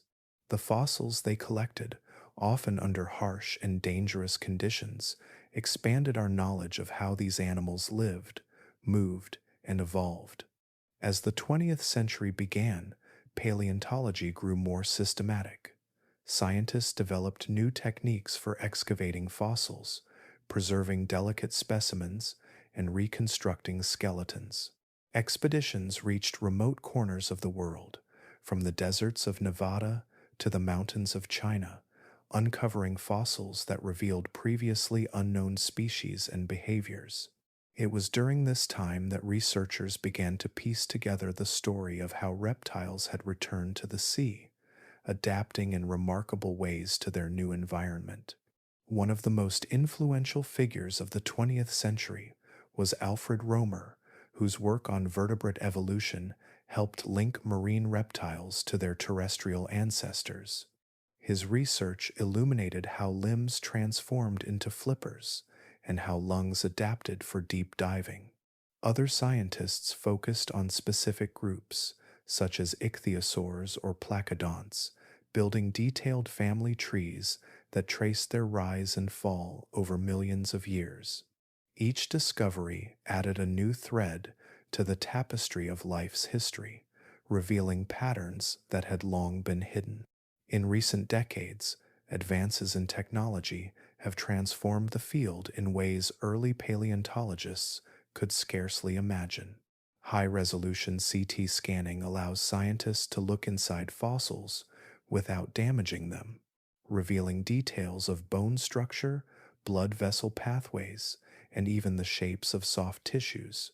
Chemical analysis of fossilized teeth can now reveal what ancient reptiles ate and whether they migrated seasonally.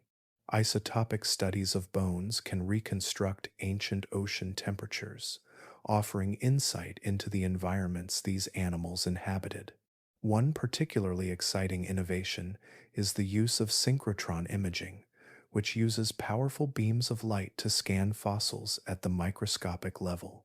This technique has revealed evidence of soft tissues, such as skin impressions and traces of internal organs that were once thought impossible to detect. It has even uncovered pigments in fossilized cells, providing clues about the colors and patterns of animals that lived hundreds of millions of years ago. Collaboration has also become a cornerstone of modern paleontology. Teams of scientists from around the world now work together on excavations and research projects, combining expertise from geology, biology, chemistry, and computer science. Digital modeling allows researchers to reconstruct entire skeletons from scattered fragments and simulate how these animals swam, hunted, and interacted with their environment. Virtual reality and 3D printing now bring these reconstructions to life, allowing both scientists and the public to explore ancient oceans as if they were swimming through them. Even so, much of the work remains rooted in the same careful practices that defined the discipline in its earliest days. Fieldwork is still grueling, often requiring weeks or months in remote locations under difficult conditions. Fossils must be painstakingly prepared in laboratories, sometimes over years, before they can be studied in detail. And interpretation still requires patience, creativity, and a willingness to challenge assumptions. The story of the Triassic seas is as much about the people who uncovered it as it is about the creatures themselves. It is a story of curiosity that stretches across generations, from a young girl scanning the English cliffs for fossils to scientists wielding particle accelerators to peer into the past. Each discovery, no matter how small, is a reminder that the history of life is still unfolding, hidden in stone, and waiting for those who know how to listen. And as new tools and new questions continue to shape the field, the world of the Triassic seas grows richer and more vivid with every fossil brought back into the light. Today the ocean warms, turns more acidic, and loses breath at depth. The Triassic shows what happens next and how long repair takes. The story written in those ancient waters is not a relic of a distant past, but a map of possible futures. It reveals how ecosystems respond when their foundations shift, how long recovery truly takes when change overwhelms the planet, and how evolution reshapes life in the wake of disruption. It is not just a tale of vanished reptiles and fossilized shells. It is a mirror held up to our own age, the most direct parallel between the Triassic oceans and our own lies in temperature. During that time, marine ecosystems were repeatedly reshaped by changing global climates, and those changes rippled through every layer of life. Today, human activity is driving warming at a rate that rivals or exceeds many natural events of the past. The ocean absorbs more than 90% of the excess heat trapped by greenhouse gases, and the consequences are everywhere. Warmer water expands, raising sea levels. It alters the distribution of currents, shifts the migration patterns of fish, and even changes the balance of nutrients that sustain the base of the food chain. In the Triassic, these kinds of shifts destabilized food webs and redrew the boundaries of marine habitats. We are now watching the same patterns unfold, only this time on a scale compressed into centuries instead of millennia. Acidification is another echo of that ancient world. As carbon dioxide dissolves into seawater, it forms carbonic acid, lowering the pH of the ocean. During the Triassic, this chemical shift had devastating consequences. Organisms that relied on calcium carbonate to build shells and skeletons, such as corals and ammonites, struggled to survive. Reef ecosystems collapsed and took millions of years to recover. The same process is occurring again today. The modern ocean is acidifying faster than at any time in the last 66 million years. Coral reefs, which support a quarter of all marine biodiversity, are bleaching and dying. Shellfish populations are declining. Entire ecosystems are being reshaped at their chemical foundations. The Triassic teaches us that once these processes are set in motion, their effects are deep and persistent, and the recovery of carbonate-dependent life is measured not in decades, but in millions of years. The oxygen content of the sea tells a similarly sobering story. Ancient sediments from the Triassic reveal large regions of the seafloor that became anoxic, deprived of oxygen as circulation patterns shifted and warmer water held less gas. The same dynamic is emerging today. Expanding oxygen minimum zones are now appearing in every major ocean basin. These low oxygen layers force marine species into narrower vertical ranges, change the distribution of fisheries, and can suffocate benthic ecosystems entirely. In the Triassic, such oxygen loss reshaped predator-prey relationships and extinguished species unable to adapt. Modern species face the same risk, and the cascading effects could alter marine food webs for generations. Perhaps the most profound lesson from the Triassic is about biodiversity itself. After catastrophic disruptions, ecosystems do not simply rebound to their former complexity. Instead, they simplify. Specialists disappear first, leaving behind only generalists that can tolerate broad ranges of temperature, salinity, and food sources. It is a pattern we can already see today. Coral reefs are losing their most sensitive species. Polar ecosystems are being dominated by a handful of hardy survivors. Pelagic food webs are shifting towards smaller, faster reproducing organisms. In the Triassic, this kind of simplification lasted for millions of years before diversity returned. Even after life rebounded, the new ecosystems were often structured very differently from those that came before. The lesson is clear. The biological richness we take for granted could vanish quickly, but its return, if it comes at all, will unfold on timescales far beyond human experience. Yet the Triassic record also carries hope if we are willing to heed it. Evolution is relentless. After the worst ecological collapses, life did not stop. It adapted. It innovated. Entirely new strategies emerged, from live birth in marine reptiles to new forms of coral that could withstand warmer, more acidic seas. The oceans of the Triassic were eventually filled with life again, much of it unlike anything that had existed before. This resilience shows that life will endure our current disruptions too. The question is not whether the ocean will recover, but how much of today's biodiversity will survive to shape that recovery and how long it will take. The future depends on choices we make now. Reducing greenhouse gas emissions can slow the pace of warming and acidification, buying time for ecosystems to adapt. Protecting critical habitats, such as mangroves and seagrass meadows, can buffer against oxygen loss and provide refuges for vulnerable species. Restoring damaged reefs and controlling overfishing can preserve genetic diversity, increasing the resilience of marine communities.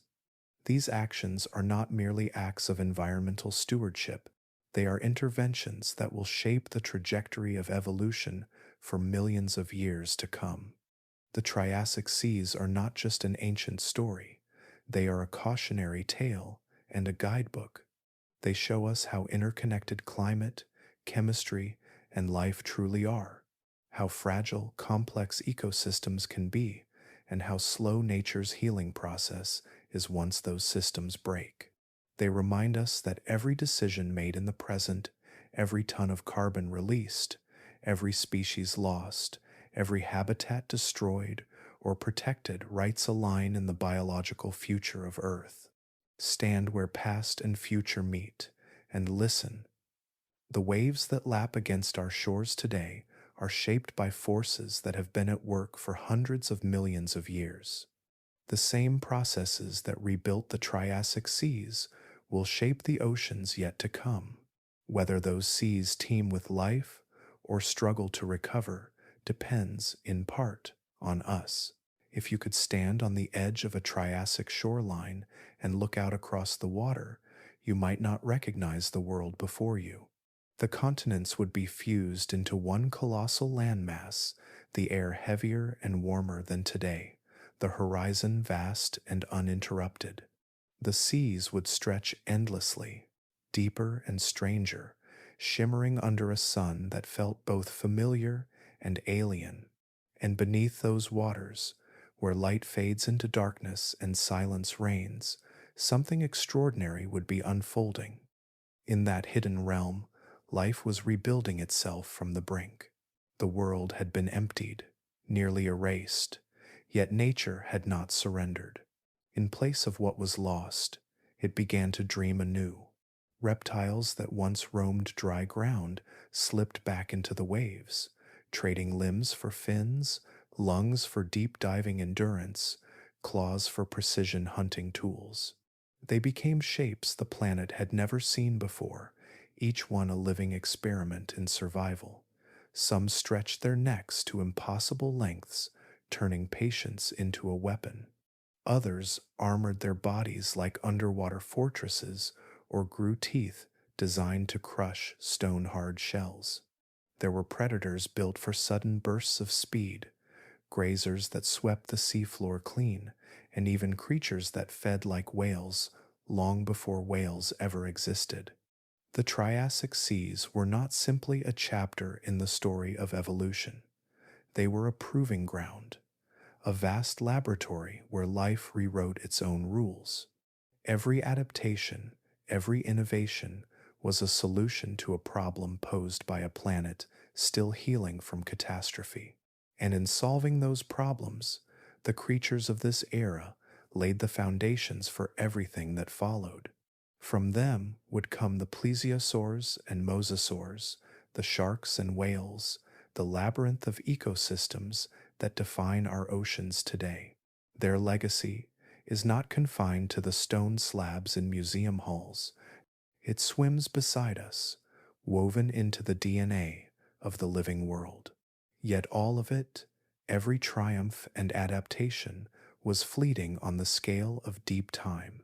The oceans that once belonged to ichthyosaurs and nothosaurs, to placodonts and thalattosaurs, would not remain theirs forever.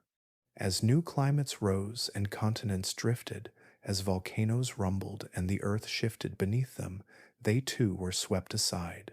Most vanished in another great dying, their forms lost to extinction's tide. Only fragments of their story remain: a vertebra embedded in limestone, a tooth preserved in shale, the faint outline of a skeleton pressed into ancient seabed. These fossils are echoes, ghostly imprints of lives that once thrived beneath Triassic waves. It is easy to think of extinction as an ending, a final page in a story, but in truth, it is a transformation. The disappearance of one world gives rise to another. When the Triassic seas emptied once more, they made room for new creatures to rise and claim the depths. Pliosaurs with jaws like steel traps, mosasaurs that ruled the late Cretaceous seas.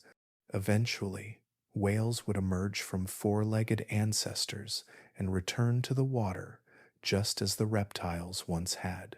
Each generation of ocean rulers inherited the lessons written by the ones before them. In their absence, the Triassic monsters continued to shape the world, their influence rippling forward through millions of years. Even today, when you watch a sea turtle glide across a coral reef or a dolphin burst from the waves, you are seeing hints of that ancient creativity. The solutions, nature forged in the wake of disaster, still guide the evolution of life. Streamlined bodies, keen senses, live birth in the sea, migration across vast distances, all of these are echoes of choices made long ago in a world that no longer exists. And so, the story of the Triassic oceans is not truly over. It lingers in the salt and current, in the bones of living creatures, in the patterns of ecosystems that have evolved since. It speaks through the fossils that scientists unearth and the mysteries still locked within them. It is a reminder that even the most alien worlds were once as real as our own, filled with struggles and triumphs, predators and prey, beginnings and endings.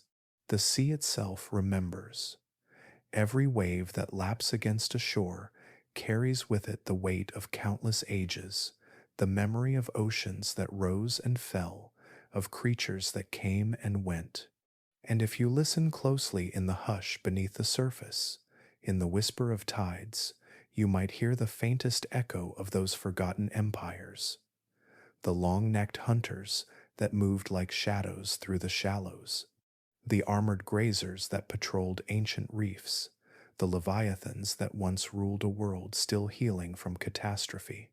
They are gone now, their kingdoms dissolved into the endless cycle of change. Yet their story endures, flowing silently beneath the waves, waiting for those who wish to hear it. And in that story lies one of Earth's greatest truths, that life is endlessly inventive, eternally resilient, and never truly finished. Even vanished worlds leave ripples that reach across time, touching the present and shaping the future in ways we are only beginning to understand.